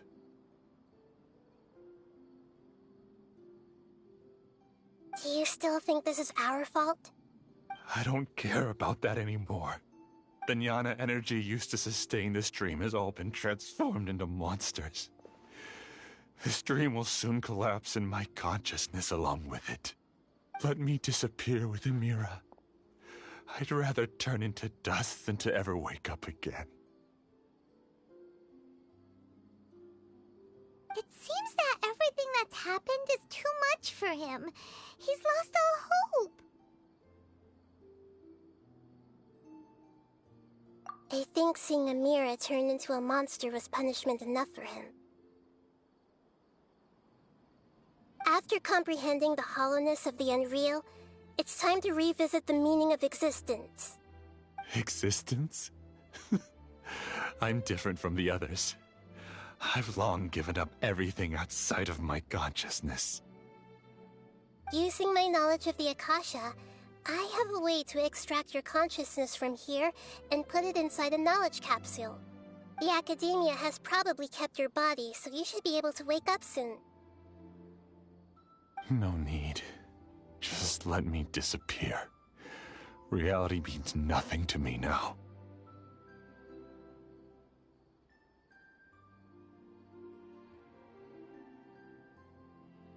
This isn't compassion. I won't let you escape your punishment by simply disappearing. As for your life after that, it'll be up to you how you want to exist. Alright, Traveler and Paimon, we should go back. We can finally wrap up this whole thing.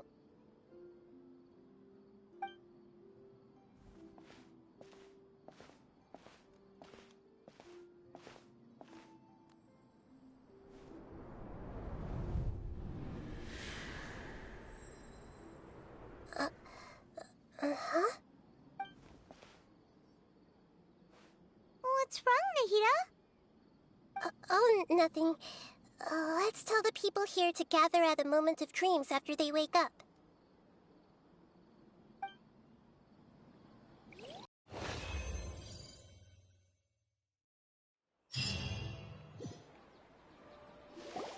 Oh, great! You're awake! Everybody has started to wake up, and we've heard similar reports from around the city as well. From the looks of it, you were able to successfully resolve the issue. Yes, though it took us a good deal of effort. There will be many people gathering here shortly, so please do your best to maintain order. I need to go to the Academia with them now, but we'll be back soon.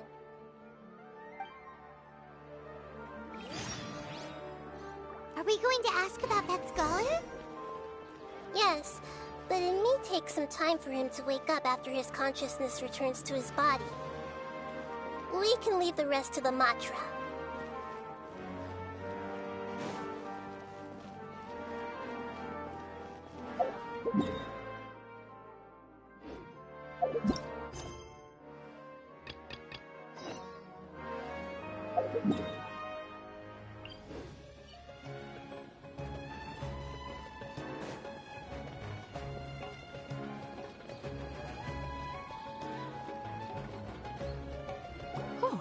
It's the great Dendro Archon.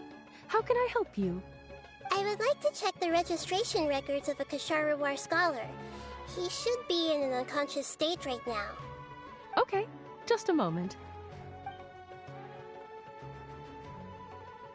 Sorry to keep you waiting, Dendro Archon. We have confirmed that there's a scholar named Beinuni who's been unconscious for a while. The cause was improper operation of the Akasha. He hasn't regained consciousness yet, and is still receiving treatment at Bimarstan. Huh? Isn't his name Moses? I guess he didn't want to be recognized or bothered by anyone. Please, give the knowledge stored in this to the Matra, and ask them to import it into Benuni's brain.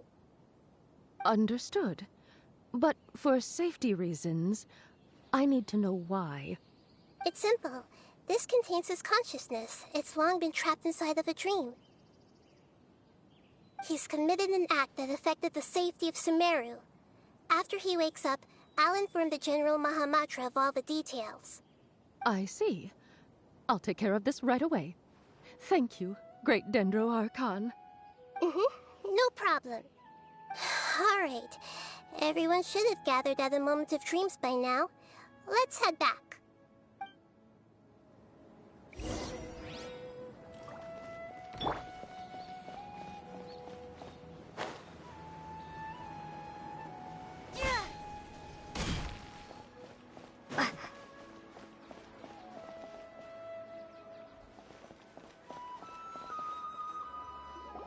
Let's be quiet and just listen in. I wonder what she's going to say. Hello, all of you who have just woken up. I'm sorry for interrupting your beautiful dreams. I may have acted a little cold when handling things in the dream. I sincerely apologize for that. Dreams have amazing power. They inspire us to remain resolute in the face of adversity and help those with aspirations achieve their desires. But dreams also have the potential to exploit people, confuse the senses, and distort the truth. Unfortunately, you were all chosen as prey for an elaborate scheme. As I've said before, I am still learning, and cannot fully empathize with the pain of all the loss you've experienced. But just take a good look around you, and you'll see many other people who have had similar experiences. You should be proud that you've been able to gather here and look toward the future together. The path of life is long, and it's hard for us to see the destination. This leads us to ask a lot of difficult questions. What's the meaning of life? What's the purpose of my existence? Why do I keep experiencing pain and loss? Of course, the most comfortable choice is to stop progressing. Give up thinking, and just keep repeating whatever you're already familiar with. Whenever you have such thoughts, just look at the people and things around you. Some people work hard all day so that their families can have a hot meal on the table at night. Some people travel all over the world in order to create art that resonates with all of Teyvat. Some venture in search of the world's secrets to prevent rapidly approaching, yet still unknown, world-shattering catastrophes. Life is not just about yourself. Each and every one of your actions shapes you and the world around you. Look, friends and family will remember what you've done, and even some people you've never met may benefit from your actions. Therefore, many people will strive forward to forge new paths, even if they have to endure great pain to do so. Once you begin your journey on that same difficult yet rewarding path, you'll come to know the answers to those big existential questions, yet they will no longer feel as life-defining as they did before. But if you were to believe that life is nothing but an empty, ephemeral dream, then that's also the only thing it will ever become. You're free to choose how you want to live your lives, but as your Archon, I should first make this information known to everyone. In the end, it's up to you whether you want to embrace a beautiful dream at the cost of your real life. Nahida said she wanted to speak with us alone. It seems like she went to the plaza in front of the academia. I'm getting ready to go on an adventure, and I'm taking this plant with me. I shouldn't just sit here waiting for her to come back. Professor Aisha was so determined to explore those secrets, so I should go take a look too. Thank you. May we meet again in the future.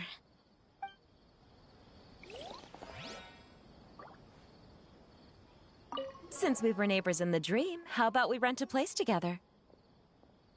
Sounds good. I can't afford a house on my own anyway, but I'm sure life will get better.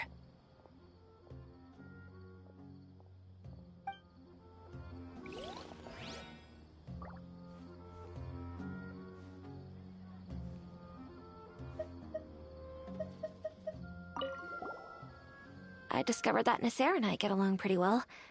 We both have pretty straightforward personalities. It also turns out we both disagreed with a Dendro Archon. One in real life, and one in the dream. I'm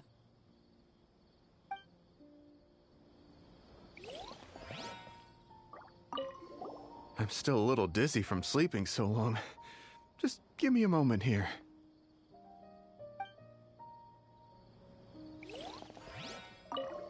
I'm really glad I reached out to you earlier. Otherwise, we wouldn't have been able to handle this situation on our own. You did a great job as well.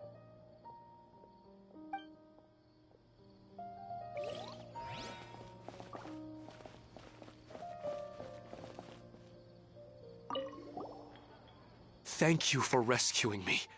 I'm really sorry. Luckily, Haidar wasn't injured because of my stupid mistake.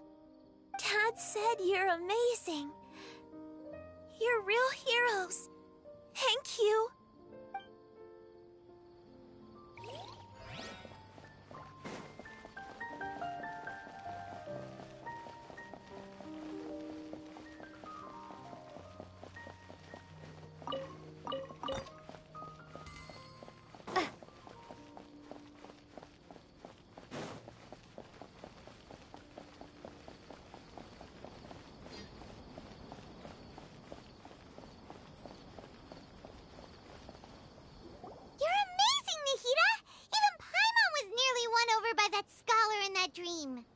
Well, he's very good at manipulating the weaknesses of human nature, but perhaps he himself had fallen prisoner to them long ago.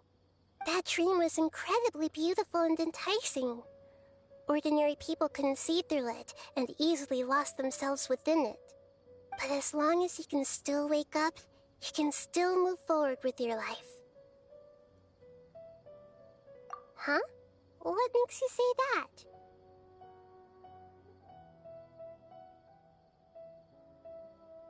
Right! You said that you didn't understand human feelings, but we saw how considerate you were with all these people. Your speech just now really connected with everyone. You did a good job! Thank you. I've heard a lot of sad stories along this journey, and several of them have touched my heart. You can't say that the victims of the dream really did anything wrong, and what they wanted was also not unreasonable. That's why I could understand them when they tried to resist us and protect the dream. But all of my understanding and stirred feelings probably can't even account for even 1% of the pain they've experienced. I don't think this 1% can be seen as an example of what you call empathy. You're too hard on yourself, that's for sure.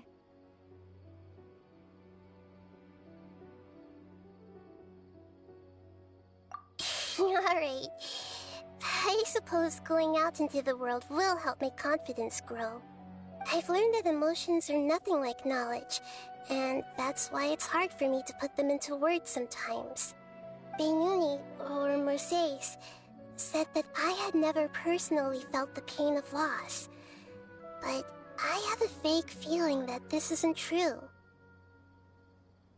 The moment I entered the dream, I felt like I was wrapped in a blanket of warm feelings.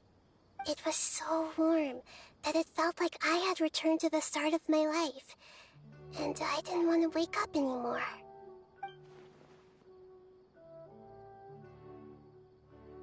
But when I opened my eyes, the feeling was gone without a trace.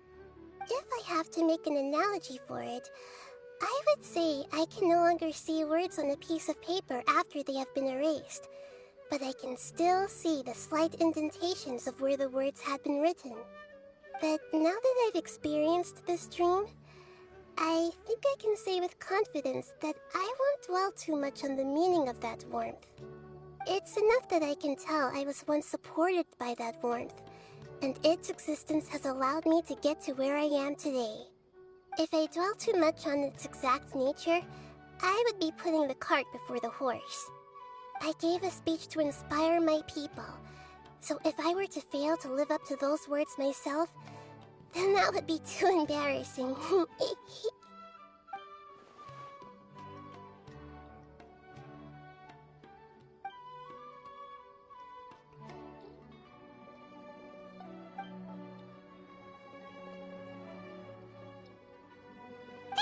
What's with that serious look? You keep looking like there's something you want to say. Is there anything you want to tell me?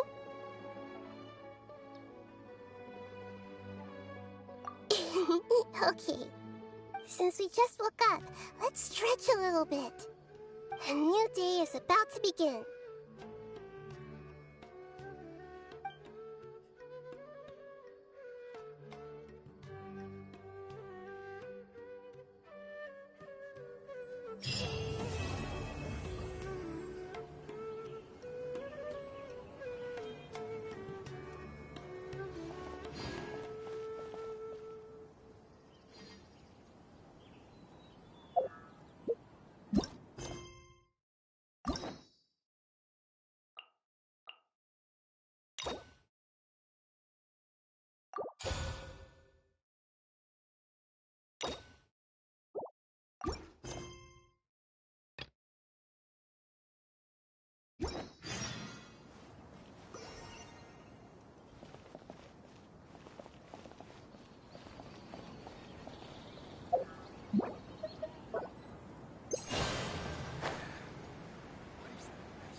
Isn't that Nahida? Nahida! Paimon didn't think we'd run into you here!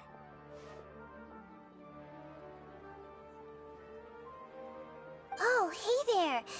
It's been a while, hasn't it? What have you two been up to?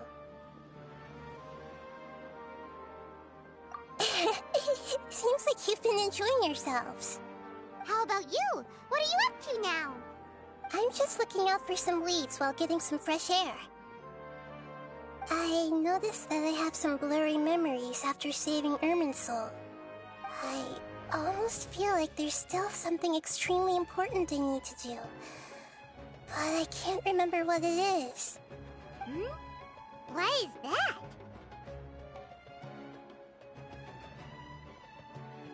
Don't worry, we'll help you remember.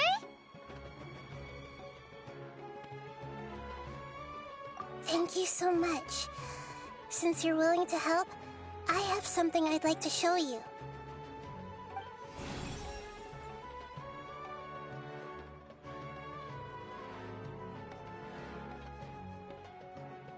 Ooh, it's beautiful. It looks like it's filled with some kind of power. I found it in the sanctuary of Suristana, but I have no recollection of it whatsoever.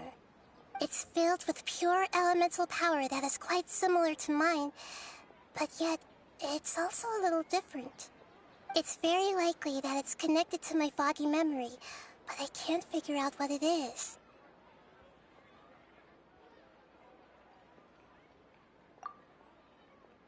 Traveler, do you have any ideas?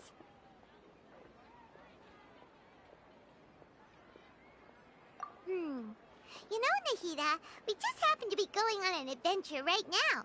If we find anything, we'll be sure to let you know right away. Thanks, you two. I didn't mean to trouble you again.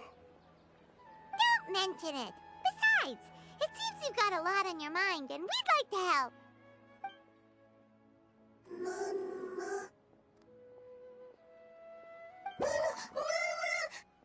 Hey, get out! You shouldn't be around here! I'm sorry, Lesser Lord Kusanali. Fungi don't usually come near this place. Last warning! Get out before I kick you out, you hear? Hang on. I think it's trying to tell us something. But Great Dendro Archon, it's a monster! Please, don't worry. I think I understand.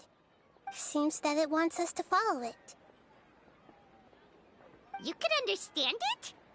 Mm-hmm. Even though different creatures have varying habits and ways of communicating, the emotions we experience are all the same. I can feel its anxiety and fear. It's in dire need of our help. Well, fungi are kinda cute, but...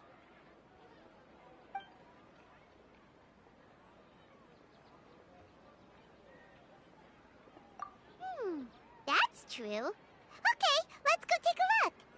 All right, lead the way, little fungus.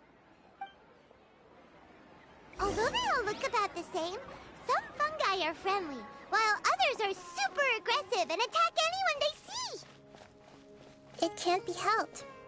Perhaps in their eyes, humans are like fierce monsters as well. After all, they can't distinguish which human behaviors are hostile or not, and it'd already be too late for them once humans have drawn their weapons. Hence why they tend to strike first, rather than waiting. That's not too different from how humans think sometimes. That's what I meant by shared emotions.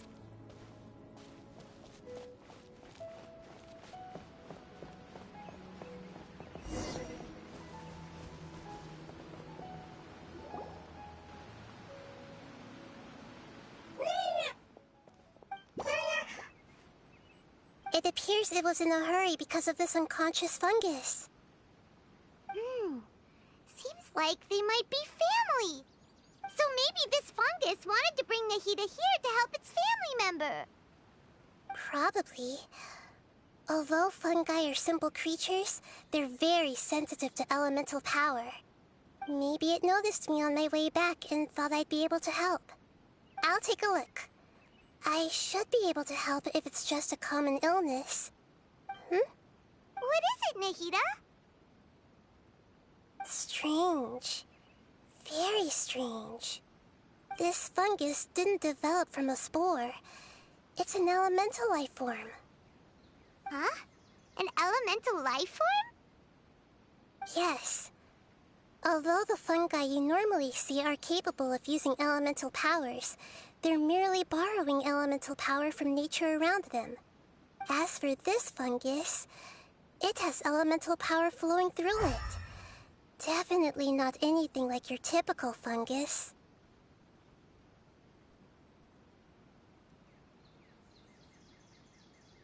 Exactly. This is very interesting. I've never seen anything like it.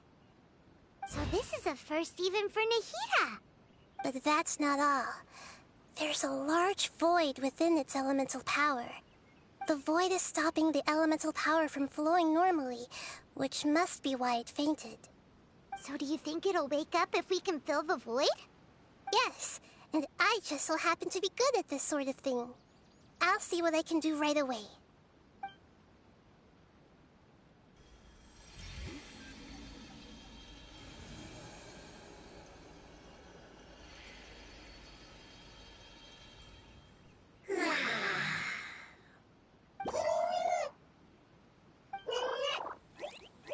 My power was compatible. Looks like everything is fine now. Lord of Dendro? Is it really the Lord of Dendro? Oh, I can't believe the Lord of Dendro saved me. Thank you, as well as the stranger and creature next to you. Ah! It can talk? Oh, I didn't expect such a strange creature to make a sound like that. Seems I'm just as shocked as you are. What? Of course Paimon can talk. Paimon isn't a strange creature. Paimon's just... Paimon! Hello, Paimon. I am not yet able to evaluate an organism's intelligence from its appearance. I will only know you are able to speak once you have spoken. Oh, well, no need to take it seriously. It's no big deal. But does Paimon really look so dumb that people might think Paimon doesn't know how to talk? You misunderstand, Paimon. A mouth is used for eating, breathing, and other functions that are more important than speaking. So a creature may not speak even if it has a mouth. I've never seen a creature like you before, so I dared not make the assumption that you could speak. Even if you do possess a number of human traits, it is still very common for creatures to have similar external forms but completely different interiors, just like fungi and slimes. Did this fungus study at the academia? It seems even more talkative than Paimon. You're not a fungus, are you? That's correct. This might be surprising to you, and I'm sure that you must have questions. Let's find somewhere else to talk. It might startle my fellow family members if I speak too much using this strange voice. Me. It says that it's very thankful for your help.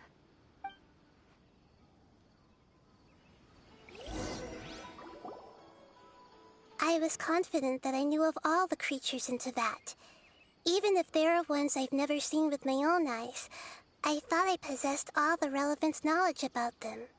However, even if I were to lay out the traits of all elemental life forms, you don't seem to match any of them.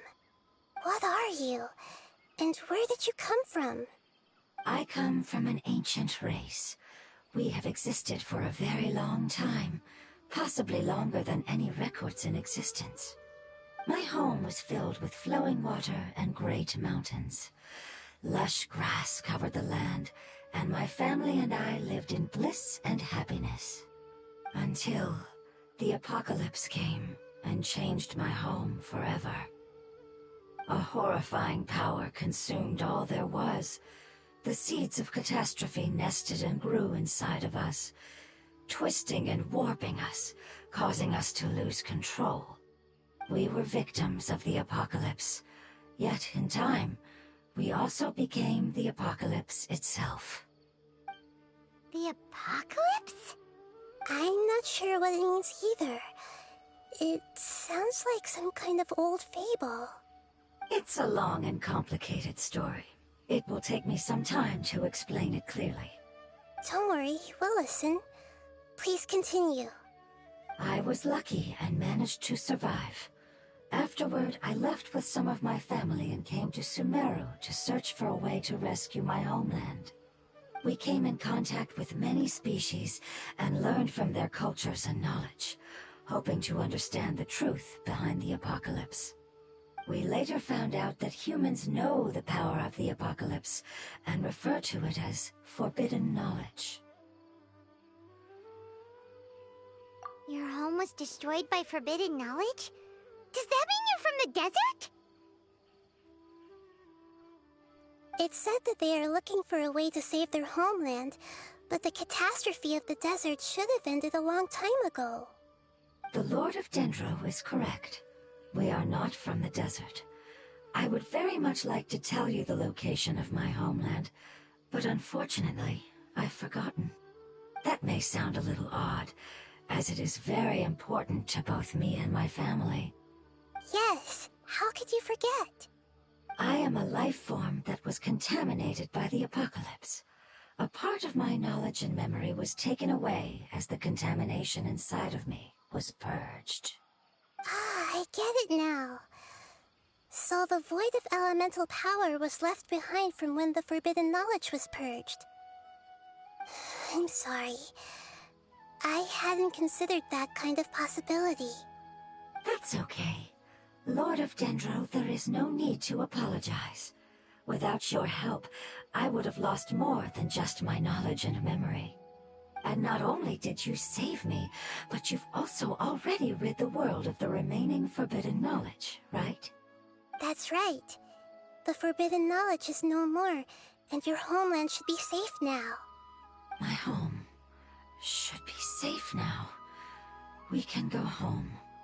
For the longest time, this moment has only seemed like a dream. I never knew it would become a reality so quickly. I was unable to fulfill our calling. I never found a way to save my homeland, and I have even forgotten where it is. It's not your fault. You've already done everything you can.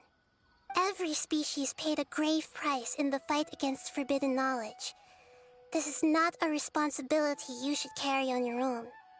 You mentioned that there were other survivors besides yourself. Where are they? Maybe they'll remember. The apocalypse put us through immense pain. Many of my family members have already met their end. I'm not sure who else is still alive. Don't worry, I should be able to find them. Just leave it to me. I'll leave the rainforest to the Aranara. And as for the city, there are a few nice kids that should be willing to help. Oh yeah, they'll give us a hand. Give me a moment. I'll contact them right now.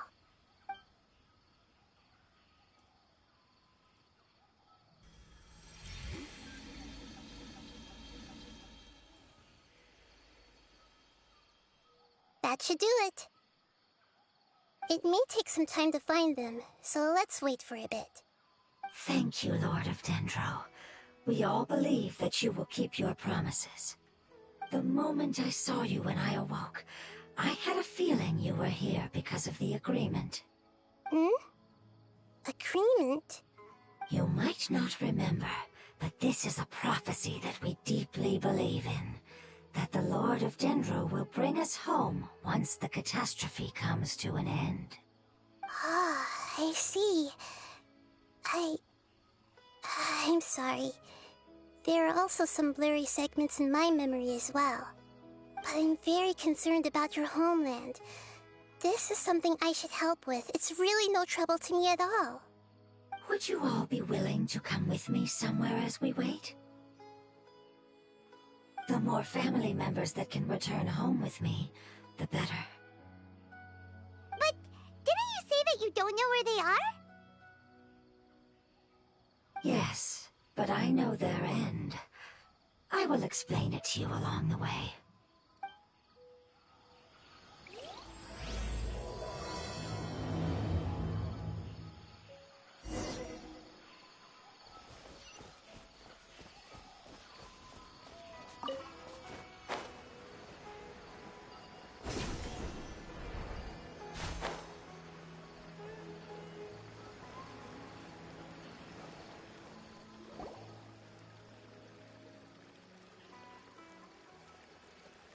There's something that I'm very concerned about. Yes. I didn't mention it just now, but do you remember when I told you that the power in the crystal is very similar to mine, yet also different? The elemental power inside the crystal is completely identical to that of the fungus. What? Exactly.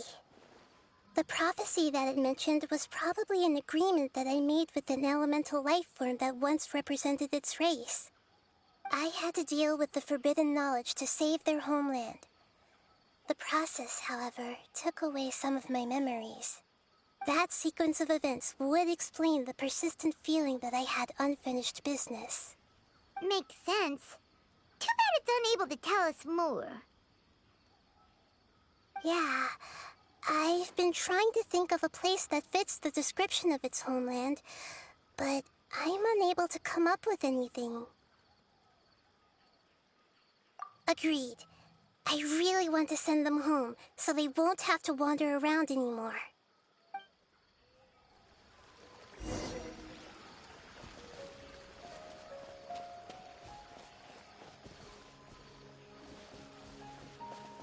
The road here is a little rough. I'll lead the way. Don't worry, Paimon can handle any road! Ah! Enemies! You're up, Traveler!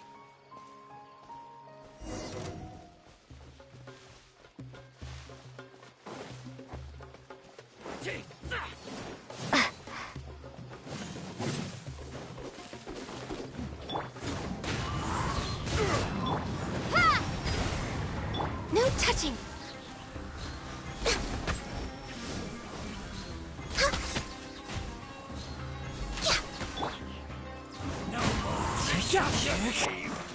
Go! Access denied. Amazing. With such skills, you all would have definitely been able to find a way to survive the apocalypse. Hey! Paimon has been meaning to ask.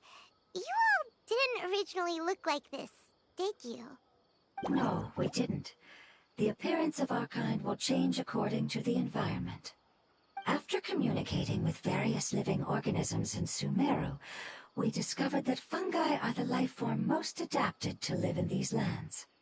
Thus, we gradually took the form of fungi and became a part of their group. It's hard to believe that's even possible. The most important instinct any life form possesses is adapting to the environment. I don't think that should surprise you, Paimon. Your hand is shaped like that for a reason, so you are able to grip and use tools more easily. The reason why fungi absorb elemental power is to blend with the environment and fend off natural predators. We are dendro life forms, one of the most ancient life forms in this land. That is why we are so adaptable. So you mean, if Paimon wanted to, Paimon could change into a different form as well? Not as freely, I'm afraid. You would require a long time to make that happen. Although this is common sense to us, it is still extremely difficult to explain. Putting it as simply as possible, changing form requires energy, and energy comes with time. You cannot make a sprout grow into a giant tree instantly, nor can you force a tree to bear fruit overnight. I see. Humans have a term for this. It's called growth. Ah, you're so smart, Nahida! Paimon gets it now! Growth. I see. Yes, then this is what you would call growth. A most beautiful word. I shall enjoy it more as we walk.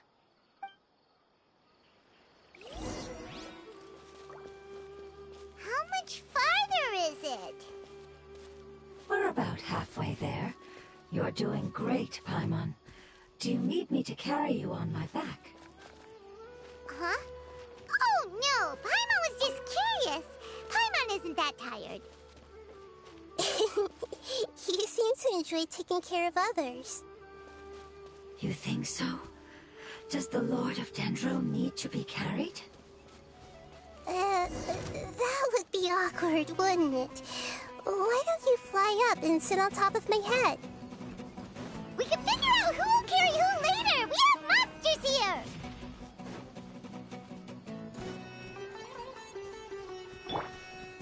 Ha! No touching! Wind Strider!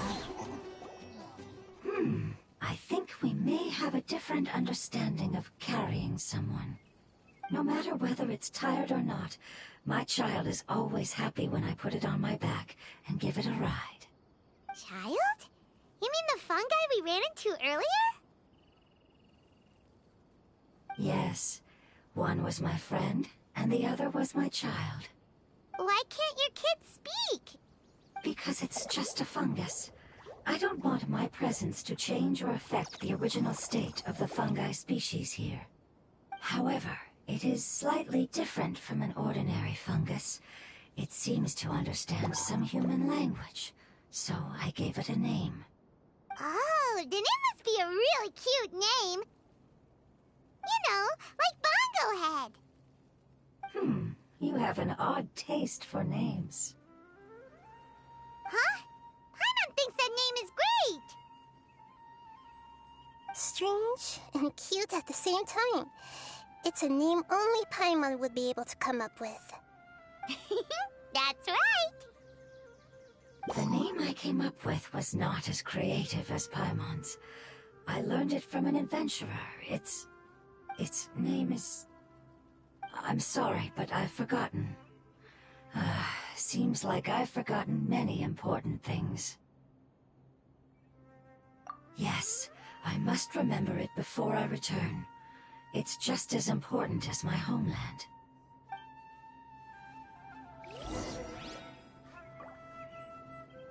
Yes, this way. We're almost there.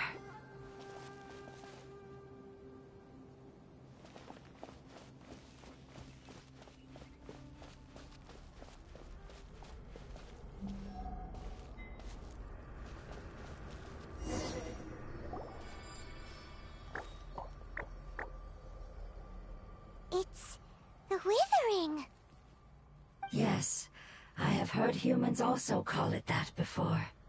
It's the last form we take when we are at the end of our life.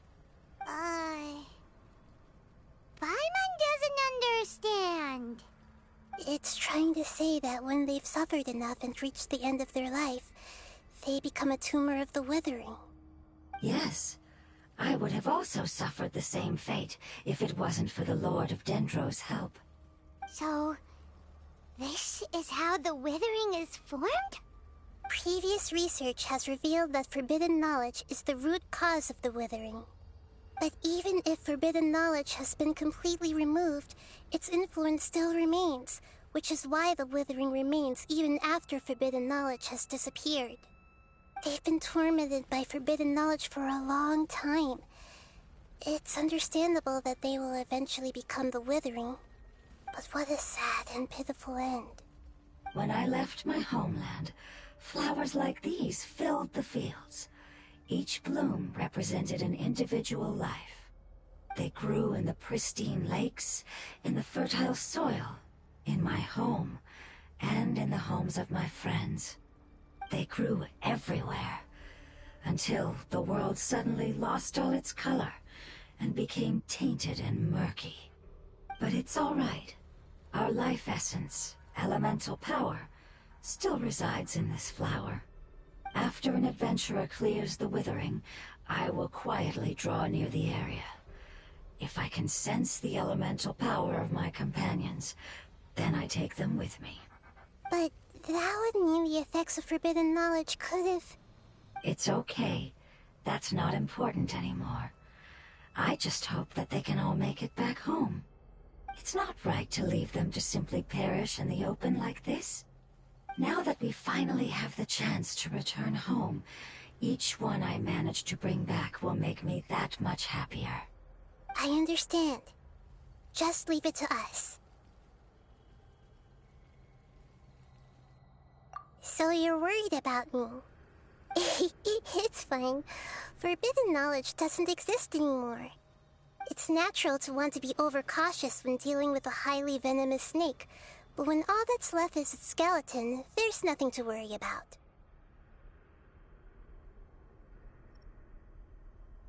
Paimon doesn't get what you two are talking about, but we're all ready to go now, right?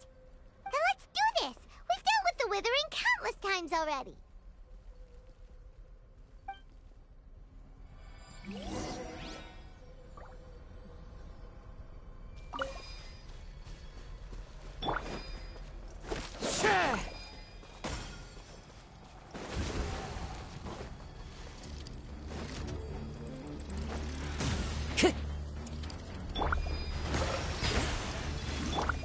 This might hurt a little. Access denied.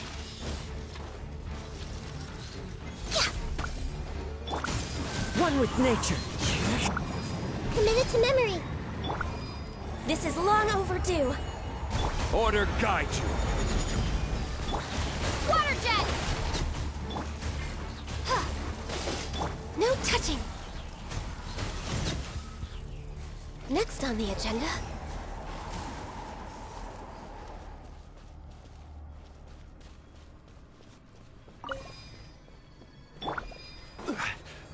Crumble!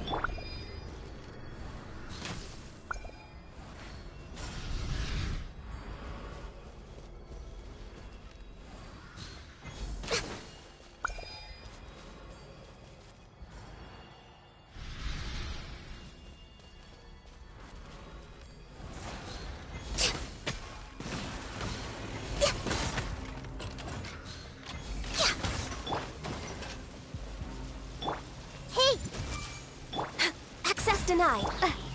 Go! The wind knows me.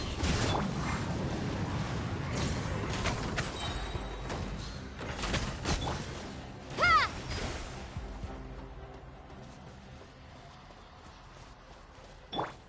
We're way behind schedule.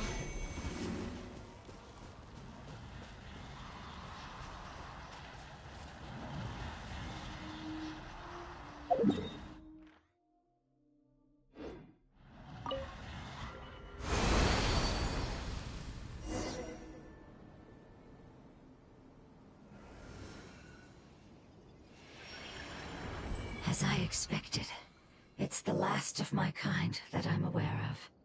So it wasn't able to make it to the end.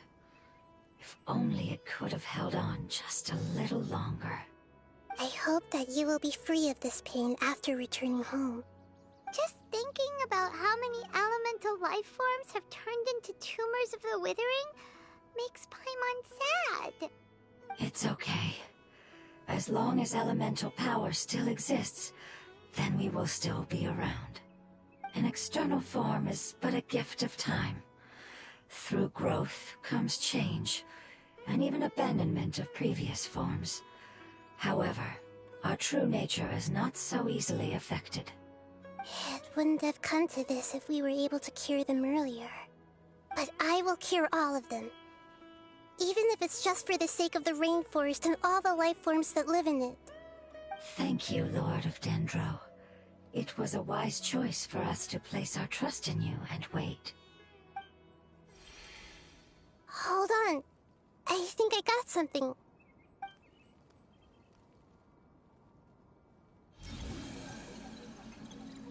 Oh, I see. Okay, I understand. Thank you so much. So, they found a fungus that matches the description I gave them. It's currently unconscious. It must be in a similar situation as I was. We should hurry and go take a look. Okay, follow me.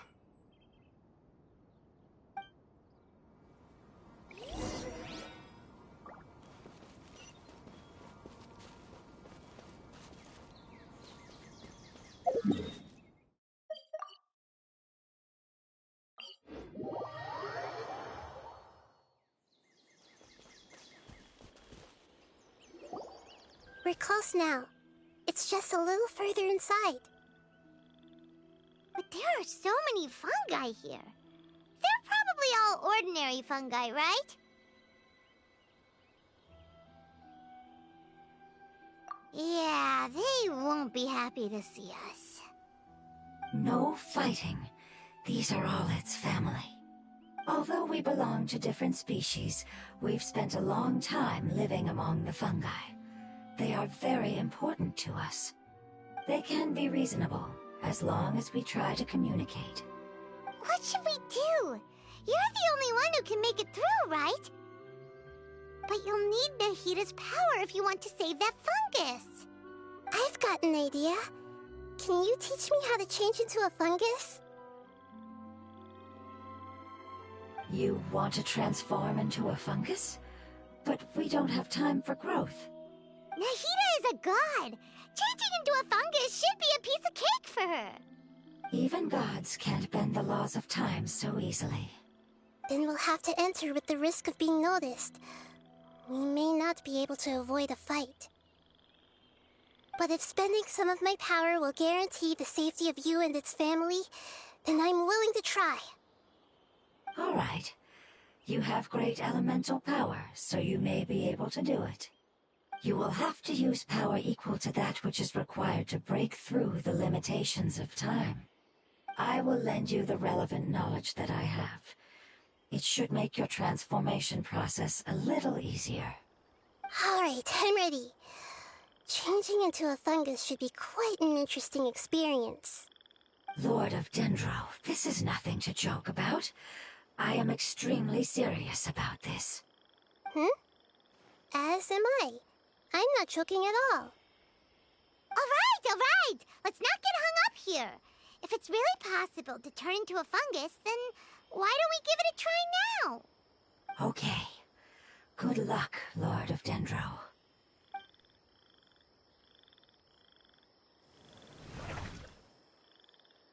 Wow! You really turned into a fungus! It's actually not too bad. My perspective in this form isn't much different from usual. The unconscious fungus is just below here. Can you all help me determine which one it is? Oh, how do we do that? I'll get close to them while you make your way over from above. You should be able to identify them using elemental sight since they're elemental life forms. Then, all you have to do is repeat the correct answer in your mind. As long as I'm able to see you, then I'll be able to hear your answer. Okay, got it. Let me lure away the fungi up top and make way for you. All right, good luck, Nahida. Let's go, Traveler.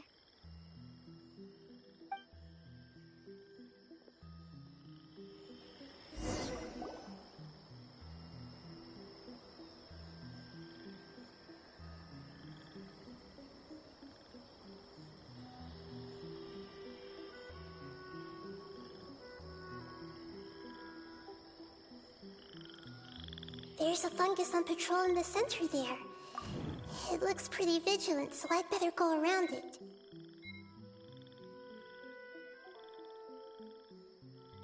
Nana!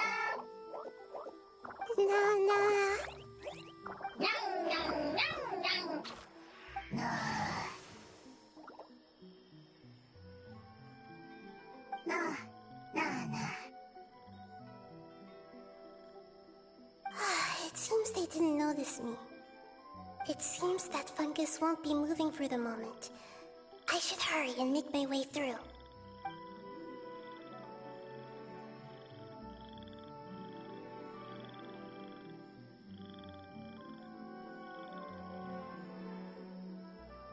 This is the spot. There are several fungi here. I'll hide and wait for the traveler to catch up.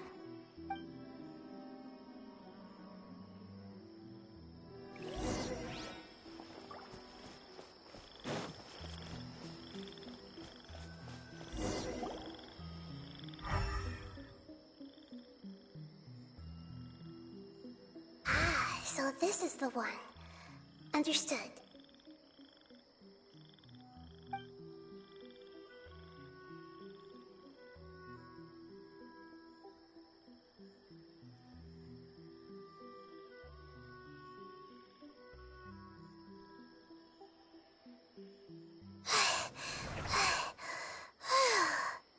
Nahida, what's wrong? I never knew that it was so tiring to change forms like that.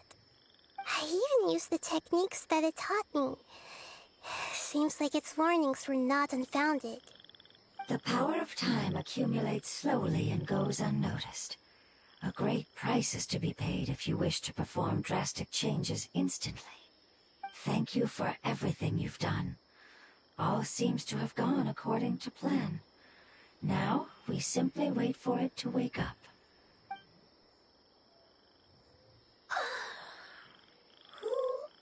Are you? I apologize. Language is not easy. Need long time. It's okay, I have good news. Let me explain it to you the fungi way.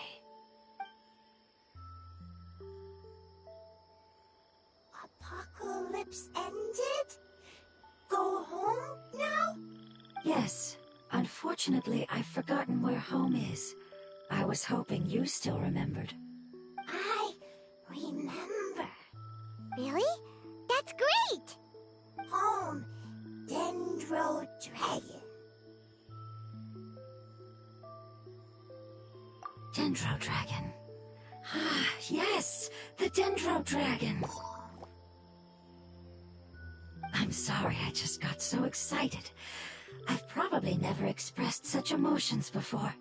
But yes, our home is the Dendro Dragon. Oh, wait a minute. Paimon's confused. Do you mean the Dendro Dragon as in an elemental dragon? Like Dvalin? Yes, they're both dragons, but Apep, the Dendro Dragon, has been around for longer and has accumulated dense elemental power. But I don't quite understand. Why would you say that your homeland is a dragon? Because we live inside the Dendro Dragon. The Dendro Dragon. Inside. Very big. Mountains. Water. Trees. Us. There is an entire world inside the Dendro Dragon's body. The Dendro Dragon nurtured the earliest life forms and protected us inside of itself. It once told us in a majestic voice that once we finally matured, we'd be able to start life in a new world. However, that day never came. Our homeland was the greatest place there ever was before the apocalypse arrived. Paimon's still confused.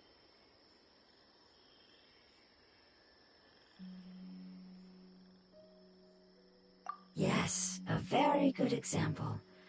It appears that you're much smarter than Paimon. The only difference is that the Dendro Dragon is much, much larger than any Dendro slime. Wait, then if that's the case, doesn't that imply that Apep has also been contaminated by forbidden knowledge? Yes, that is correct. What has suddenly made you look so worried, Lord of Dendro? I haven't seen this expression on you before. Apep is the most adaptable life form in the world. The forbidden knowledge should have become a part of its body a long time ago. Which means that if all the forbidden knowledge has been eliminated, then a big void will also form inside the dragon! I'm afraid so. Its body and soul have probably been in terrible shape for some time now. No wonder I haven't seen Apep for so long. But how did it get contaminated? Was it due to the destruction of King Deshret's civilization? But anyway, Apep disappeared and has been gone ever since that time. It's been enduring unimaginable pain all the while. It's probably in pain as we speak. Yes! How could I have forgotten? If the Dendro Dragon fails to hang on, the elemental power inside it will no longer be able to maintain its form, and will all be dispersed. Dendro elemental power of that concentration will cause the rainforest to overgrow. Giant trees will completely block out the sun. Plants and humans will fight over oxygen. Sumeru will no longer be suitable for sustaining life. Hey, what about the crystal? Why don't you show it to them and see if they know anything about it? Yes, I'm sorry. You're right. We don't have time to panic. Have you two ever seen anything like this before? No. Its power feels very familiar. Like something from our homeland, but I don't know what it is. I'm sorry our memories aren't very reliable. It's okay. I'll contact my helpers just as I did before and see if they can locate your other family members.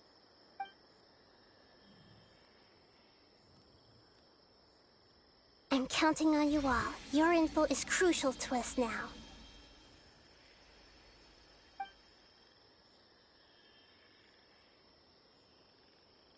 Let's wait for their reply again, though I know waiting can feel unbearable at a time like this. Thank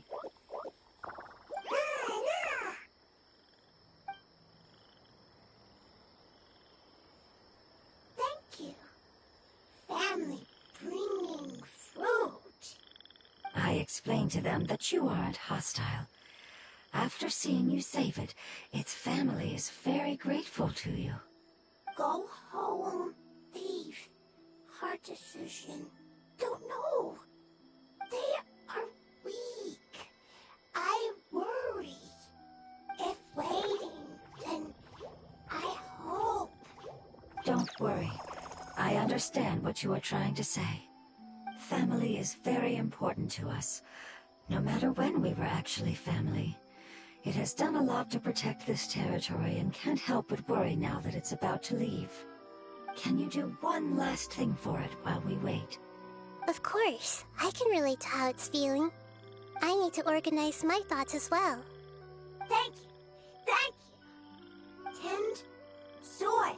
Food. Don't like plant invasion. There are two things that it wants you to do.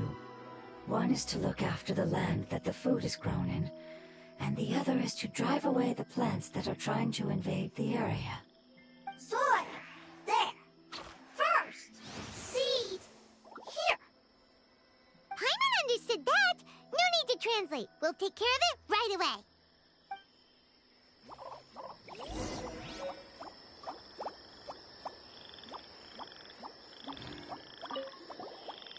Thank you so much for your willingness to help. In the meantime, I'd like to tell it the things we experienced on the way here. Sharing knowledge is a habit of ours.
We planted all the seeds!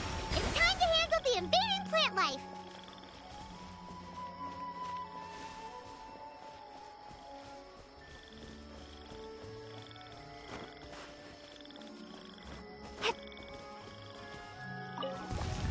Ah! Wildflowers! It wasn't kidding when it said plants were invading!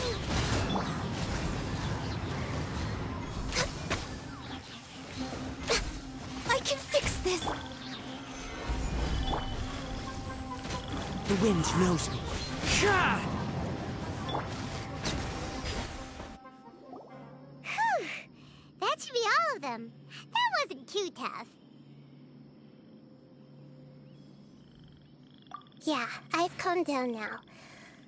But it doesn't seem like there's too much we can do until we receive some new leads. Can you tell us about the Dendro Dragon? We don't know anything about it. Who is it? And what does it have to do with King Deshret? Well, the history of dragons starts from the very beginning of Tevat. Sumeru was Apep's territory. In those days, the lush rainforest covered the entire nation. Oh, so there was no desert back then? Not at first. That came when a giant spike fell from the sky, turning a huge section of the rainforest into sand. In an attempt to adapt to its new environment, Apep changed color from the emerald green of the forest to the yellow of the sand. No wonder those two elemental life forms are always talking about the importance of adapting. Apep has always seen itself as the master of Sumeru and has refused to recognize the new order that was established. Even now, it probably still holds great hostility toward the gods. However, powerless against the power in the sky, and then the forbidden knowledge many millennia later, it's been unable to stir up any trouble. Conflicts between the two sides are destined to continue until a balance can be found. As far as I know, Apep had been slumbering in the desert, and King Deshret had taken a great interest in it.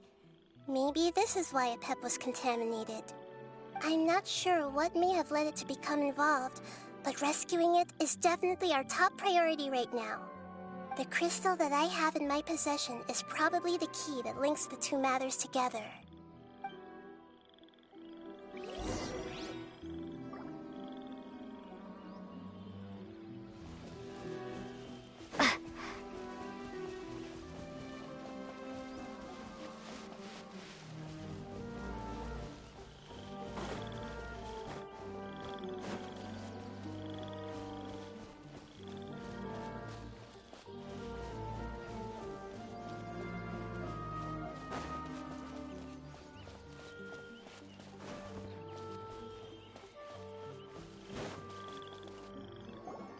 Thank you, Lord of Dendro.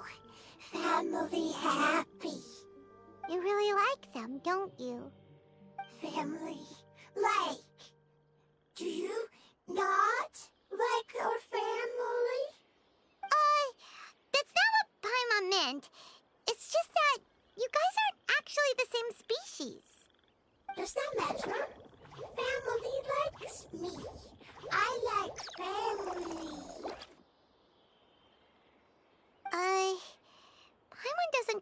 understand.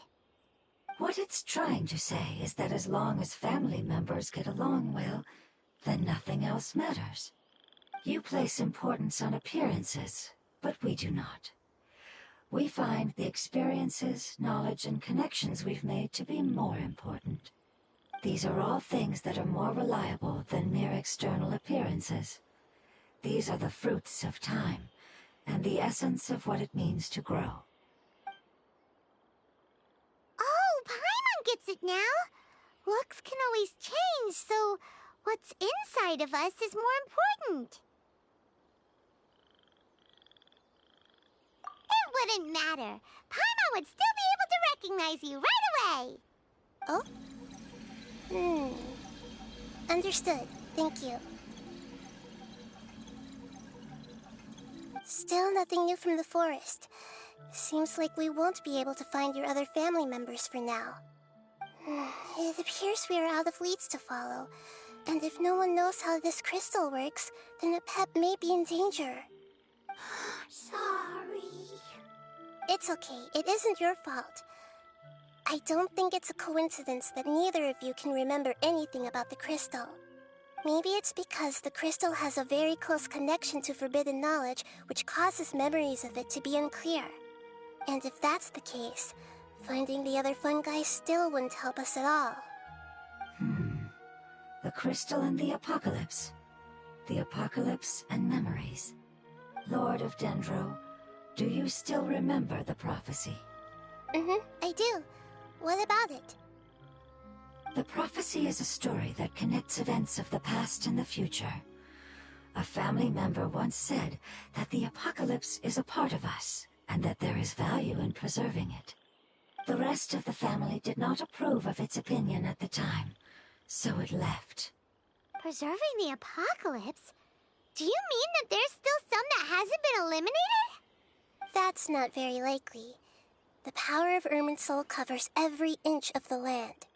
Did the prophecy say where that family member went? To the limitless depths east of Sumeru. A murky place that no one can return from. Yeah, that must be the chasm, right? But what is it doing there? It's impossible to preserve forbidden knowledge, but what if it can be converted to a different form? I'm sorry if I'm suddenly not making any sense. However, I do think it's possible. Follow me. I'll explain it once we find that elemental life form.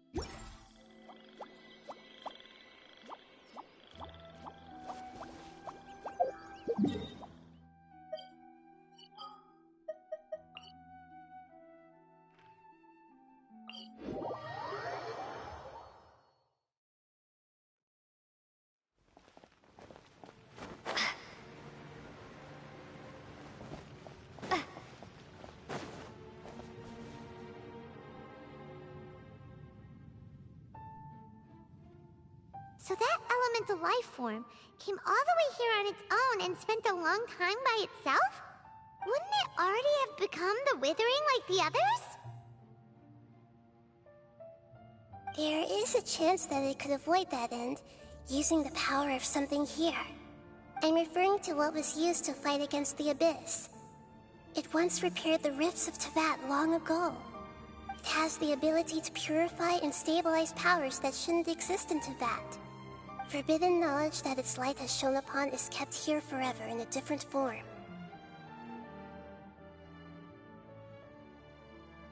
Yep, it's just like soap bubbles that rise to the water surface. Another strange metaphor, but Paimon somehow gets this one. What the Lord of Dendro means is that the apocalypse was altered by the power of the giant spike and hidden within the oozing filth. Yes, and it shouldn't be far from here. Let's go and take a look.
It's over there! Looks like we'll have to clear out the oozing filth in this area. You two should be able to take care of it, right? Yep, we know what to do. We'll just use the lumen stone on the oozing concretion.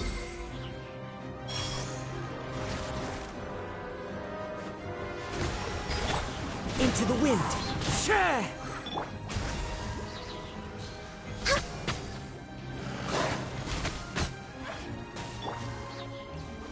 One with nature. Yeah, time to go.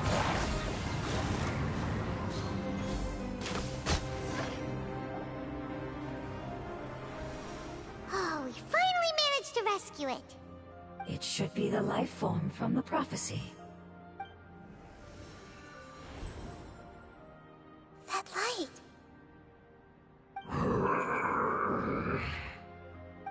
Wait, something dark is coming out. Something's not right! What's going on? Didn't Nahida say it was purified? Maybe it's because such a long amount of time has passed.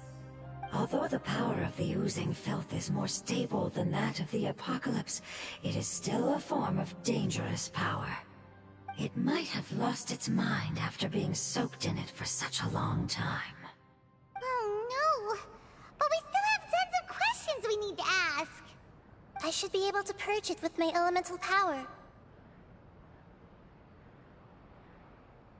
But this is our only chance.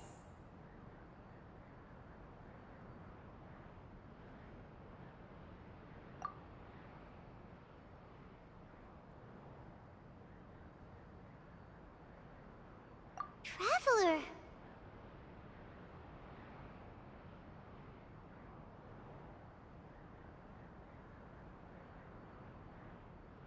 It's okay. I trust your judgment. I was being a little hasty myself. Let's see if we can think of another way. Oh, yeah! You said that the elemental power in the crystal was identical to theirs. You want to use its power, but... The Lord of Dendro seems hesitant. I too would advise caution. It's risky to use its power without fully understanding its intended use. Don't understand. This no good, that no good. Save lives. Important. Yes, I understand, but this is our only chance to return home. We cannot afford to be careless. It's okay, there's no need to argue. I'll think of something to do about the elemental power that will be used. How about this? Traveler, you could try using it. I understand that you have an amazing resistance to forbidden knowledge. Don't overdo it, Traveler. Paimon will be worried.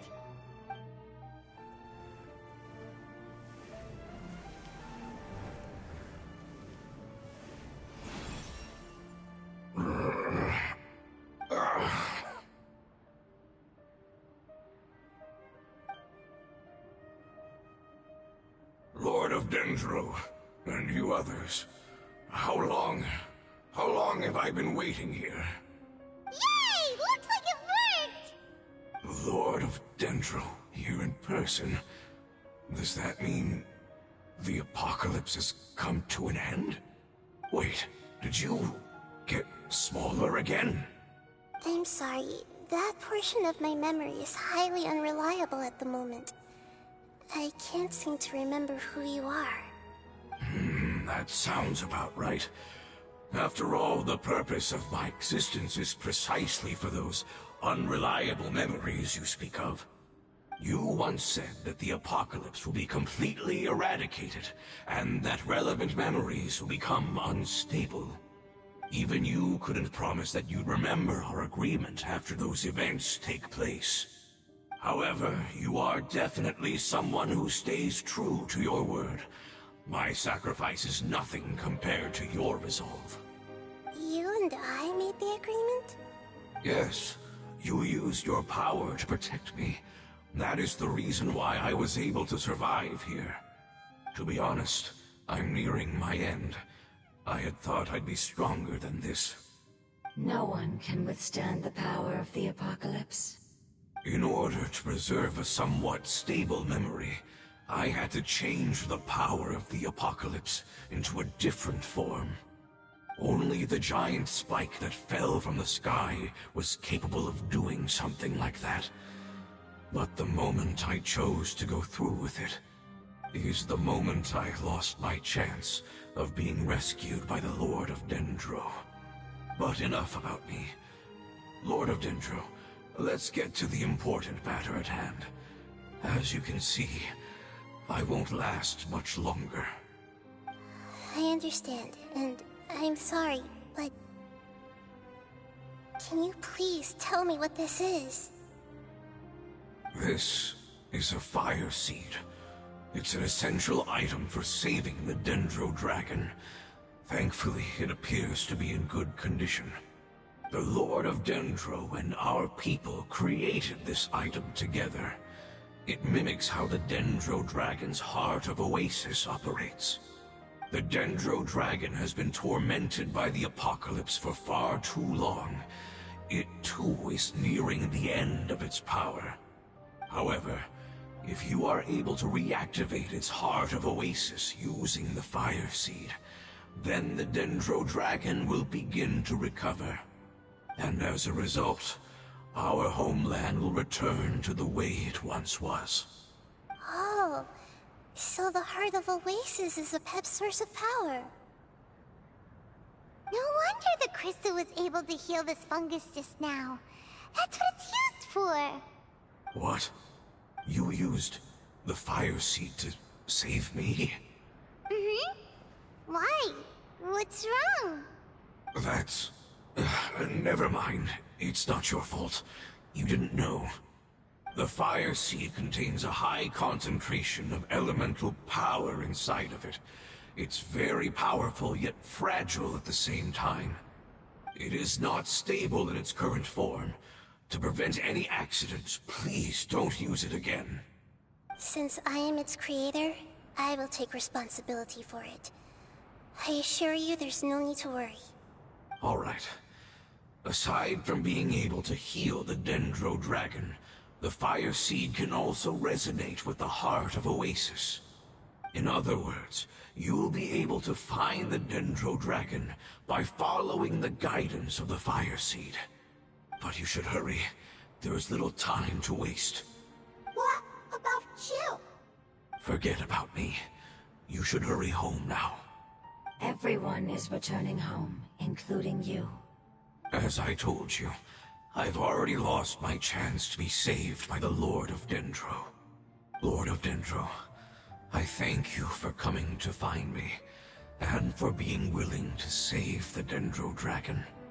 Our past has been saved, and our future has been ensured. It's enough for me, just knowing that they will return home. Hey, wait! It turned into oozing filth. Can you use the Lumen Stone once more? I can still feel its elemental power. Please, of all of us, It deserves the chance to return home the most.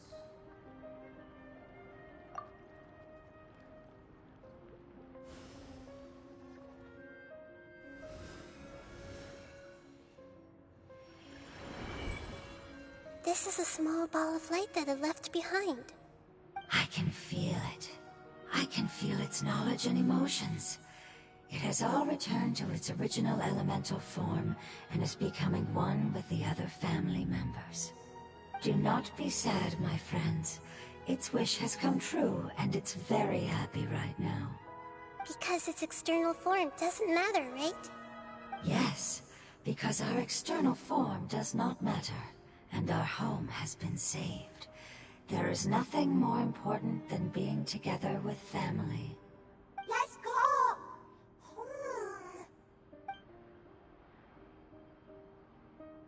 Home.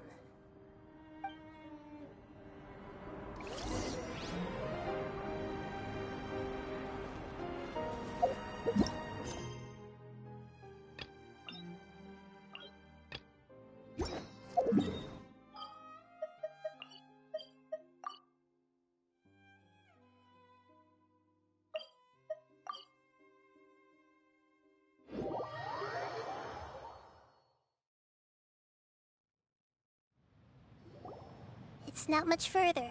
Follow me, we're close now.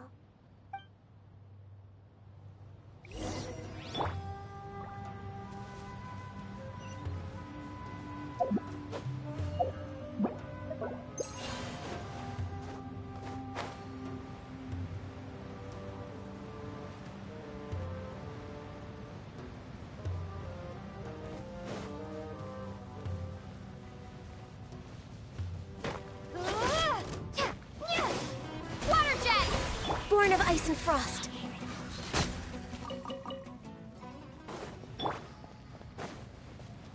I can feel its power lingering and shifting around us.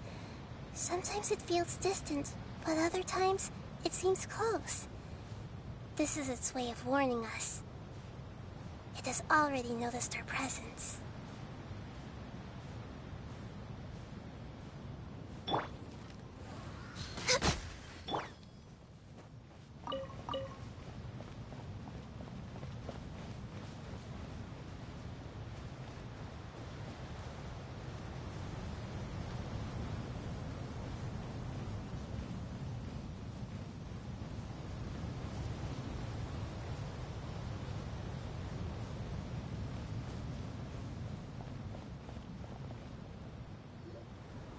We won't be able to see anything if we keep going that way.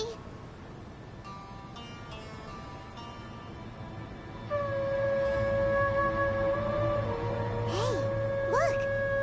Something's over there!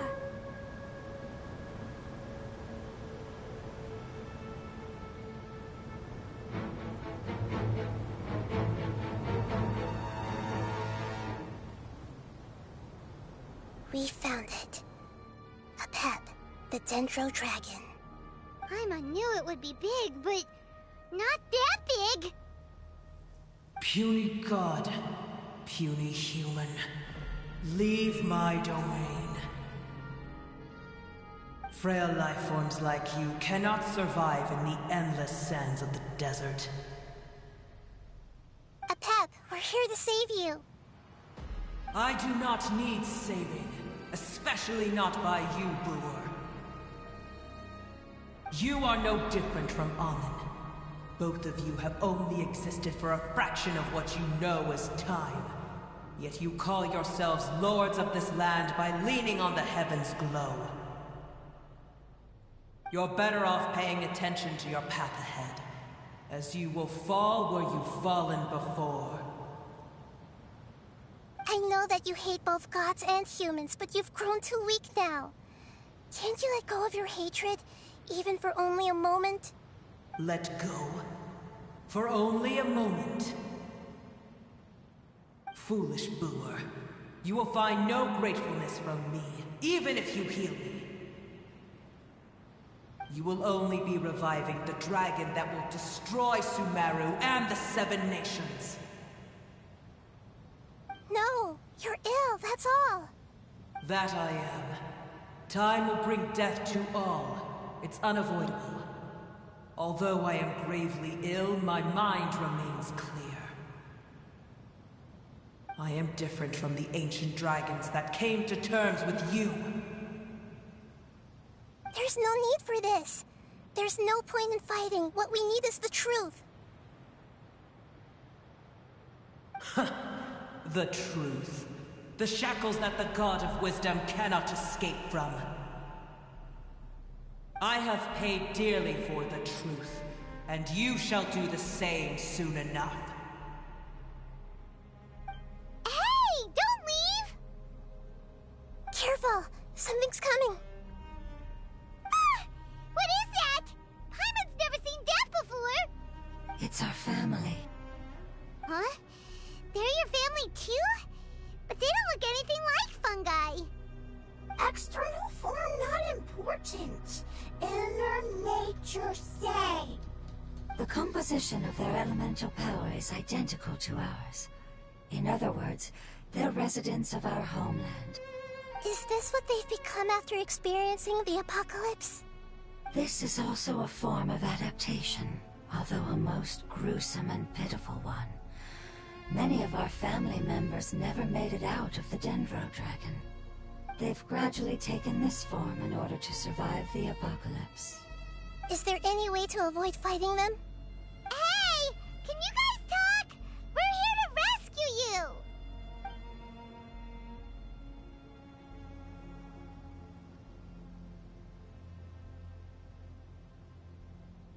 They've given it their all just to survive. They're being drawn by the fire seed. Only its power can temporarily free them from their pain. All that remains are the instincts to survive and search for energy needed to do so. Everything else has been discarded in the process of adaptation. So this is the result of forbidden knowledge. Would our world become the same if forbidden knowledge was allowed to rampage across Tevat? Like fish struggling on land, unable to find a single puddle of fresh water in the entire world.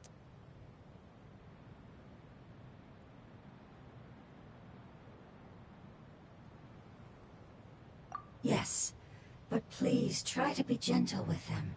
They are not evil in nature. All they want to do is survive.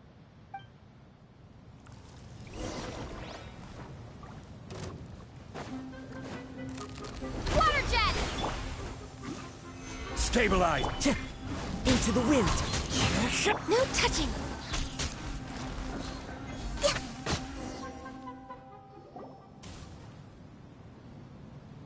Paimon thinks they used up all their strength. They don't seem aggressive anymore. They want to go home. Yes, it was never their intention to leave the Dendro Dragon. Is there a way to make them revert to their elemental form? Years of torment is what turned them into their current state. Their external form has become their shackles. It seems only the Fire Seed or Epep's Heart of Oasis can save them. But it'll be risky if we use the Fire Seed again. Correct. We cannot use the Fire Seed again. Everyone goes home, not just us. This is becoming quite the dilemma. Let me think for a second. It's fine. Let's use the power of the Fire Seed. I can't bear leaving them in the desert like this. Don't worry, the decision is on me. I'll take responsibility for whatever happens.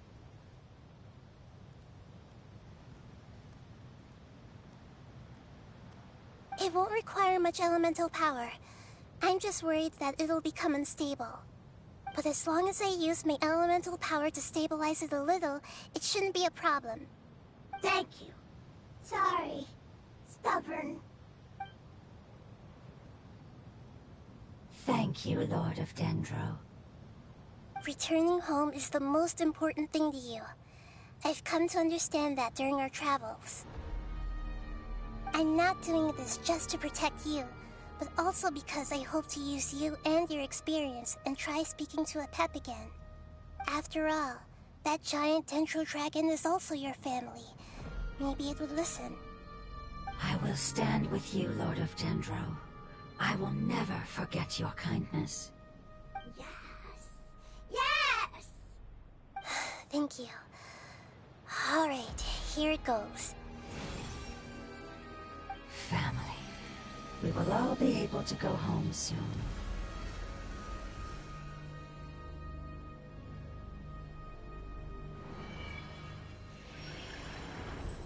Whoa, it's shining now.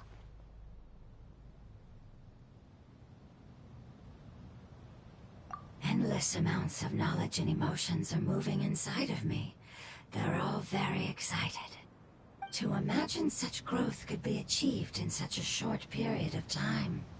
It's because you're carrying everyone's hopes and dreams. Yes, finally, we can go home. This is the last part. Let's go.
Born of ice and frost.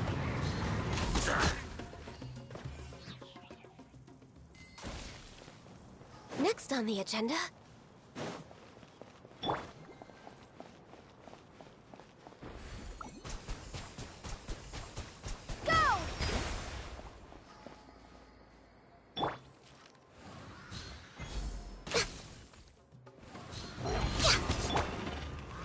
Solidify!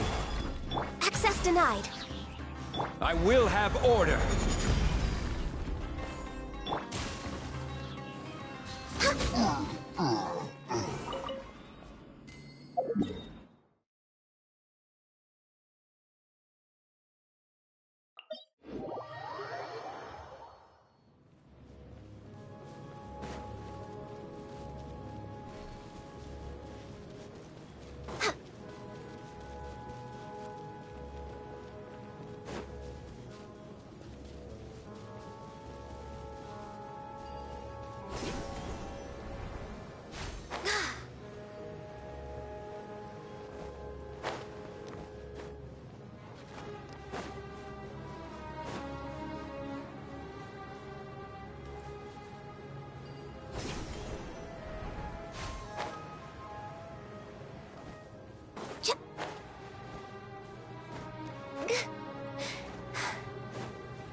on the agenda?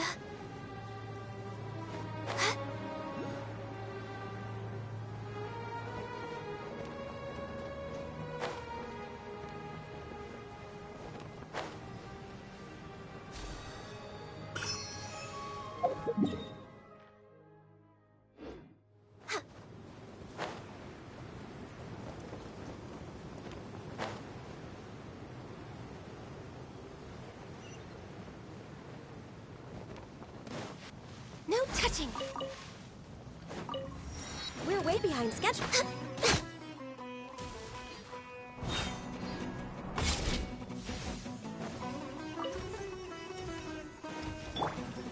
Stabilize!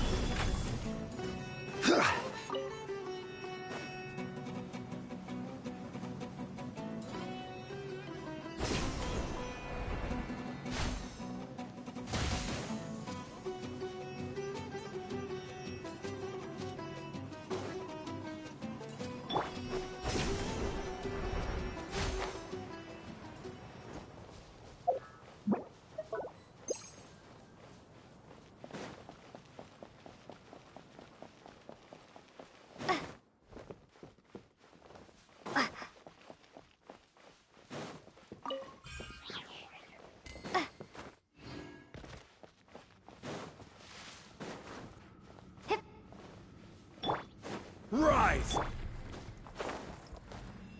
The wind knows me. Born of ice and frost. Right.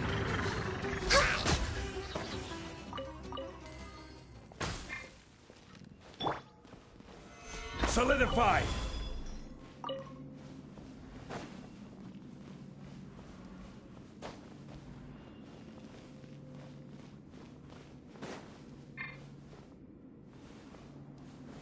Stabilize!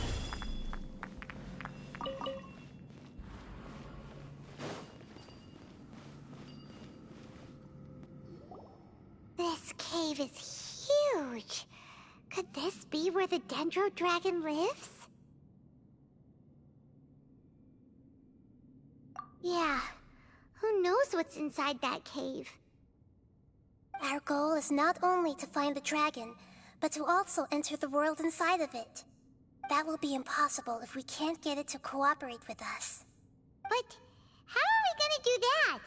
It doesn't seem to want to help at all. I'll see what I can do. Apeth, I know we don't see eye to eye, and that we have a very different understanding of the world and its orders.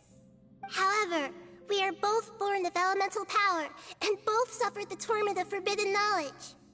We are not that different. And right now, we share a common enemy. We should not let our differences get in the way. Wonder if the Dendro Dragon's even willing to listen. I don't care about what you believe in, who you hate, or what you've done in the name of hatred. Nor do I expect you to be grateful. I'm here to save both you and your people. My people. They've been searching for a way to save you ever since they left their homeland. They yearn for a chance to return home. And now that everything is over, all the hatred that you harbor has lost its meaning. Rather than continuing to fight, you should consider the life you've produced.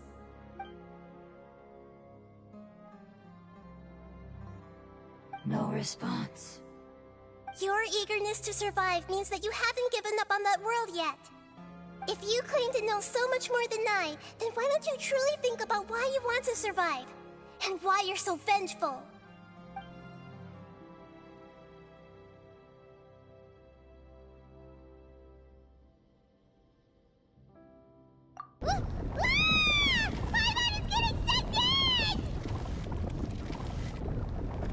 Please keep everyone safe. And send us to the homeland.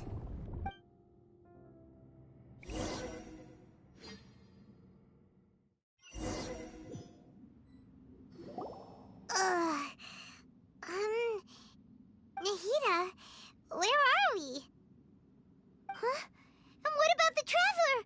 Where'd she go? I was only able to ensure that we made it here safely. It's possible we arrived at different locations. Well, Then let's go have a look up ahead. Paimon's feeling really worried. Yep, let's go. I wouldn't worry too much. The Traveler's no pushover. Paimon knows that. It's just that Paimon isn't used to not having the Traveler around. Let's hurry. She might be just up ahead.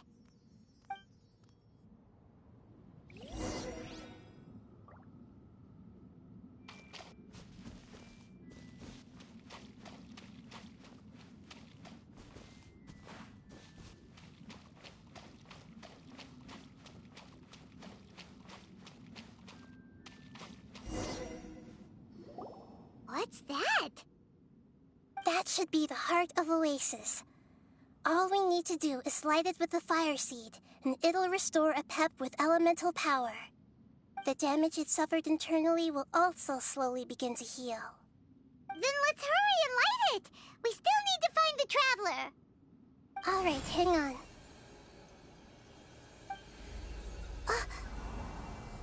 Wait! The fire seed! What happened? It shattered. It was even more unstable than I expected. But why? We barely used it! I'm not sure. Perhaps the fire seed was only capable of protecting one person? But if I didn't use its power on everyone, there's no way of knowing where you could have been sucked into.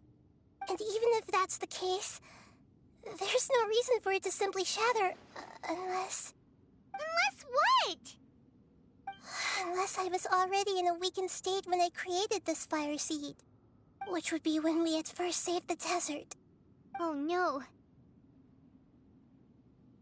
Wait, let's put that aside for a moment. If the fire seed has shattered, wouldn't that mean we came all this way for nothing? Oh, do you know what we should do now, Nahida? Oh, come on, Paimon, think! Don't worry, Paimon. This is my responsibility. The fire seed is technically just a ball of highly concentrated elemental power. Although my elemental power is slightly different than that of elemental life forms, I gained a better understanding of it when I turned into a fungus. So, all I have to do is imitate that power, while adding some of my own. And I'll be able to do what the fire seed was supposed to. You're gonna become the fire seed? Yes. It'll take a lot of power from me, but it still won't be anything compared to when I was in the desert. I might, however, become even smaller. What happens if you keep getting smaller? I'll become a blade of grass or a twig. Basically, I'll return to how I was first born. I will be able to unleash power beyond my limits if I can reverse the process of growth. But you'll lose everything. You'll not only lose your appearance, but you'll lose your emotions, memories, and who knows what else? That's all right. None of that matters compared to the dangers that the Pep is facing right now. No, wait! There has to be another way. Besides, what will Sumeru do if you turn into a twig? Maybe you and the Traveler can plant me in the soil of Sumeru once it is all over. I can still communicate with the world through the forest. It's just that you won't be able to see me for some time. You can't be serious. If the Traveler were here, she definitely wouldn't let you go through with it. If we knew this was how you were going to take responsibility, then we never would have agreed in the first place. I'm sorry, Paimon, but we're out of options. Not all eagles who have fallen to the ground can soar in the sky once again. But if no risks are taken, then the eagle will be grounded forever. No. Please, no, Nahida!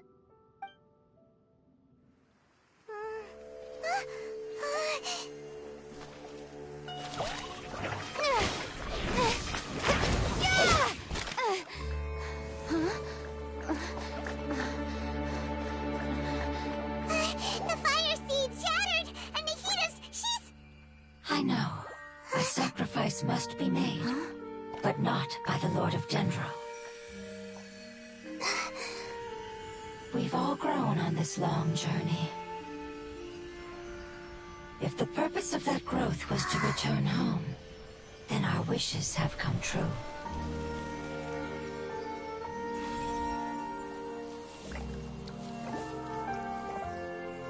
Would you lend us your power?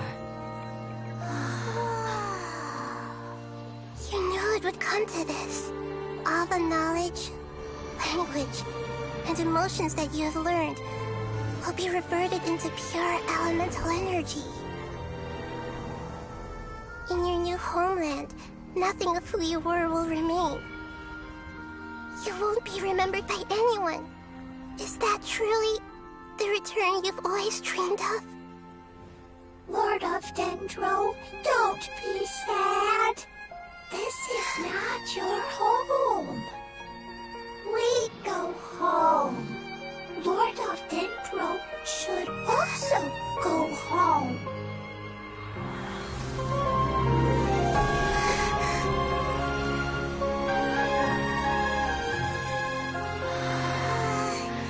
Hear us, please.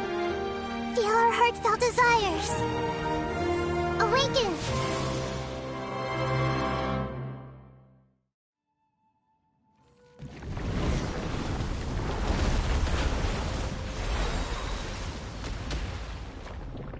To imagine such growth could be achieved in such a short period of time. It's because you're carrying everyone's hopes and dreams.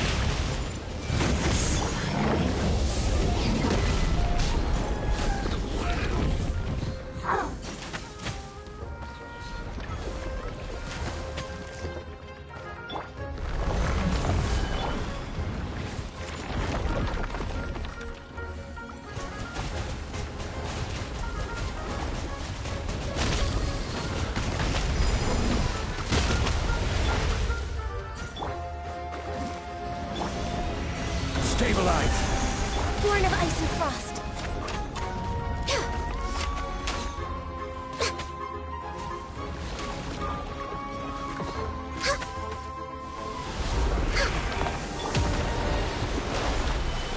Access denied. I see everything.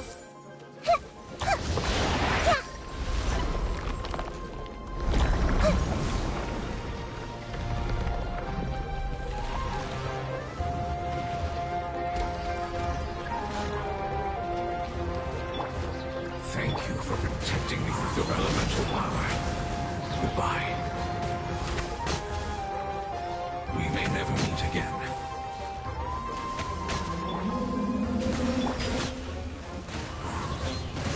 I will wait for her no matter how long it takes. This is the agreement we made. The wind knows me. Time to go.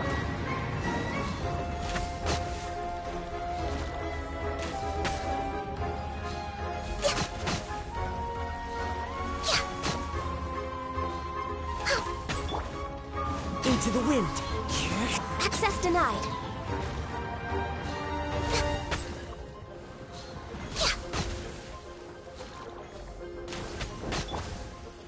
One with nature. Share!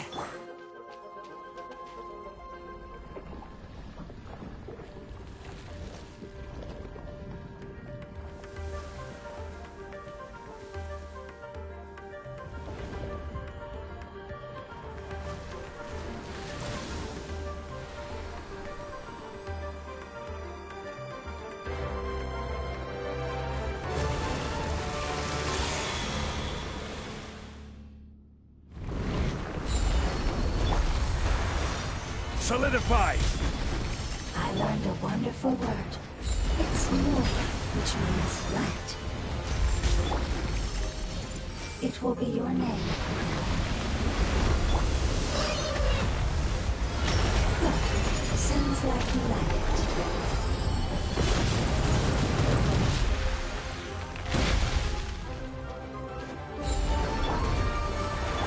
Make yourselves at home.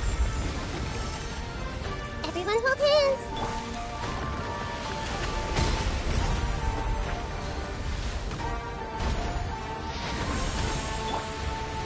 Solidify! The wind knows me. Fallen leaves, adorn my... All hail!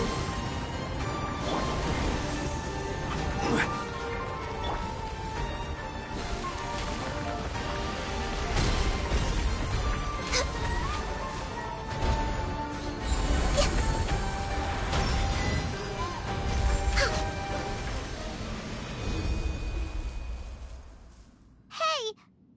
Can you hear Paimon? Say something! You fungi said that your form didn't matter, right? Then let us know that you're alright!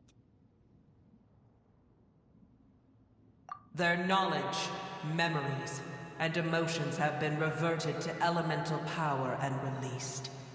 They are no longer able to respond to you. The guardians that have accompanied me for countless eras have also transformed into my elemental power, just as they did.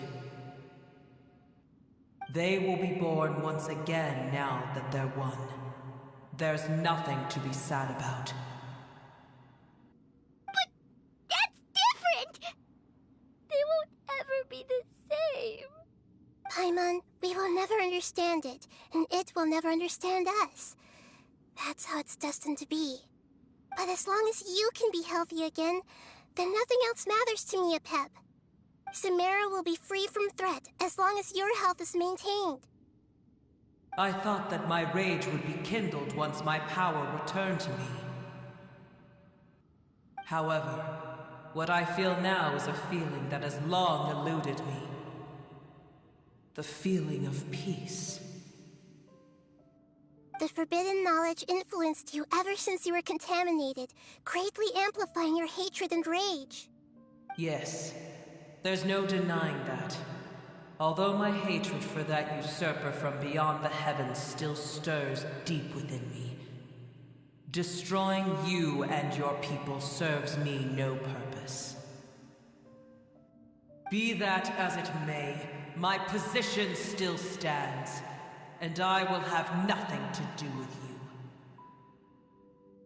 When you inevitably perish due to your ever-expanding curiosity, I will still sneer and mock you in my heart. Heesh! Who can put up with you? I respect your decision, and with time, I will prove to you that we will not repeat our mistakes. Before you begin resting, there is one last thing I would like to know. How did you become affected by forbidden knowledge? It's a long story. We all once believed in the distant past that only forbidden knowledge could give us enough power to defeat the heavenly principles. The Dragon King acquired the power of darkness from outside of this world, and led us in a fight against the order established by the outsiders. Dragon King? An unimaginable war took place into that, causing destruction on an unprecedented scale. The world itself was on the verge of collapse. In war, the victor would inherit the right to shape the world, while the losers must turn into ash. But I didn't give up on searching for a way to turn the tides, even after the death of the Dragon King. As I attempted to collect more forbidden knowledge from the corners of the world, as it was on the verge of collapse, I was stopped by the giant spike that fell from the sky. Sand dunes arose where there was only forest, and it was as if even Sumeru itself was trying to tell me that the era of the dragons was over. But you still didn't give up, did you? Because of Amun Al-Ahmar. Yes. Al-Ahmar eventually obtained this power with the help of Nabu Malikata. His ambitions continued to grow, and he planned to establish a powerful kingdom in my domain. Although I didn't think much of him, I allowed his actions under one condition. The condition was that after his death, all the knowledge he came to accumulate would belong to me. At that time, I still harbored deep regrets. By the time the Dragon King finally returned, the world had irrevocably changed. Some of the dragons have grown close to your kind, and have forgotten all about our hatred from when the world was taken from us. And some died, leaving behind nothing but their bones, while others chose to flee after experiencing pain and agony. But for me, the scales and will of the Dragon King still shine bright in my heart, even to this day. I will follow it until the end of my time. You really are insane. When Alachmar's proud kingdom collapsed, I swallowed him whole as I agreed, and absorbed his elemental power. However, what I gained was no benefit. No. I gained the apocalypse. I used up all my strength just trying to keep the pain under control. I had no energy to analyze the knowledge he had accumulated. But even then, I still believed that his insanity was far greater than that of my own. So that's how the apocalypse started. I admit that I fell for his trap. I was like a final failsafe in his plan. Tiny Booer, and the rest of you, continue forward. I shall keep a watchful eye. How far will a life so dear and precious to the heavenly principles be able to go? I wonder.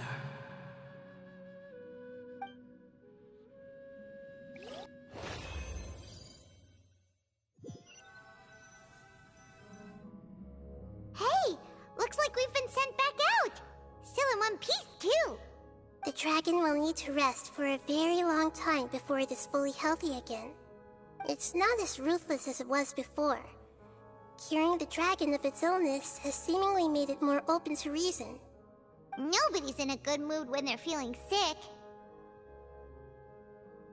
Even though we accomplished something really important, Paimon still doesn't feel happy for some reason. Indeed.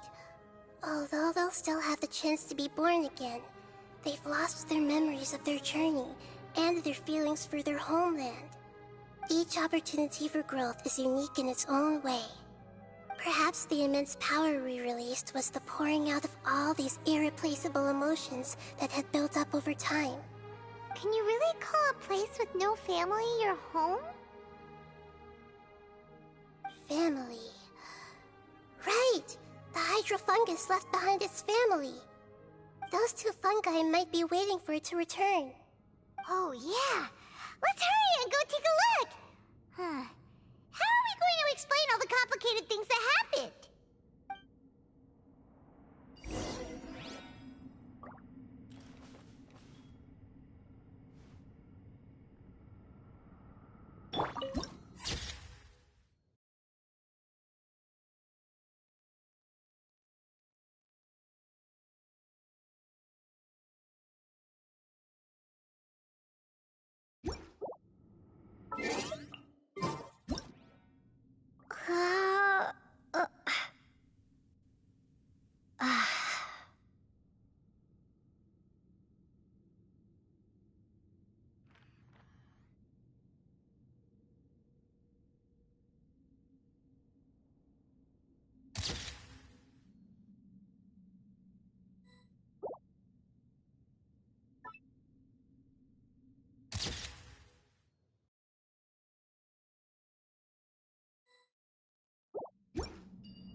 I'm sorry.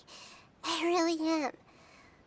But it's gone home and won't be able to return for a very long time. Don't be sad. It did it to protect you. Your happiness is more important to it than anything else in the world. It said that Noor is its most important family member. That's your name, isn't it?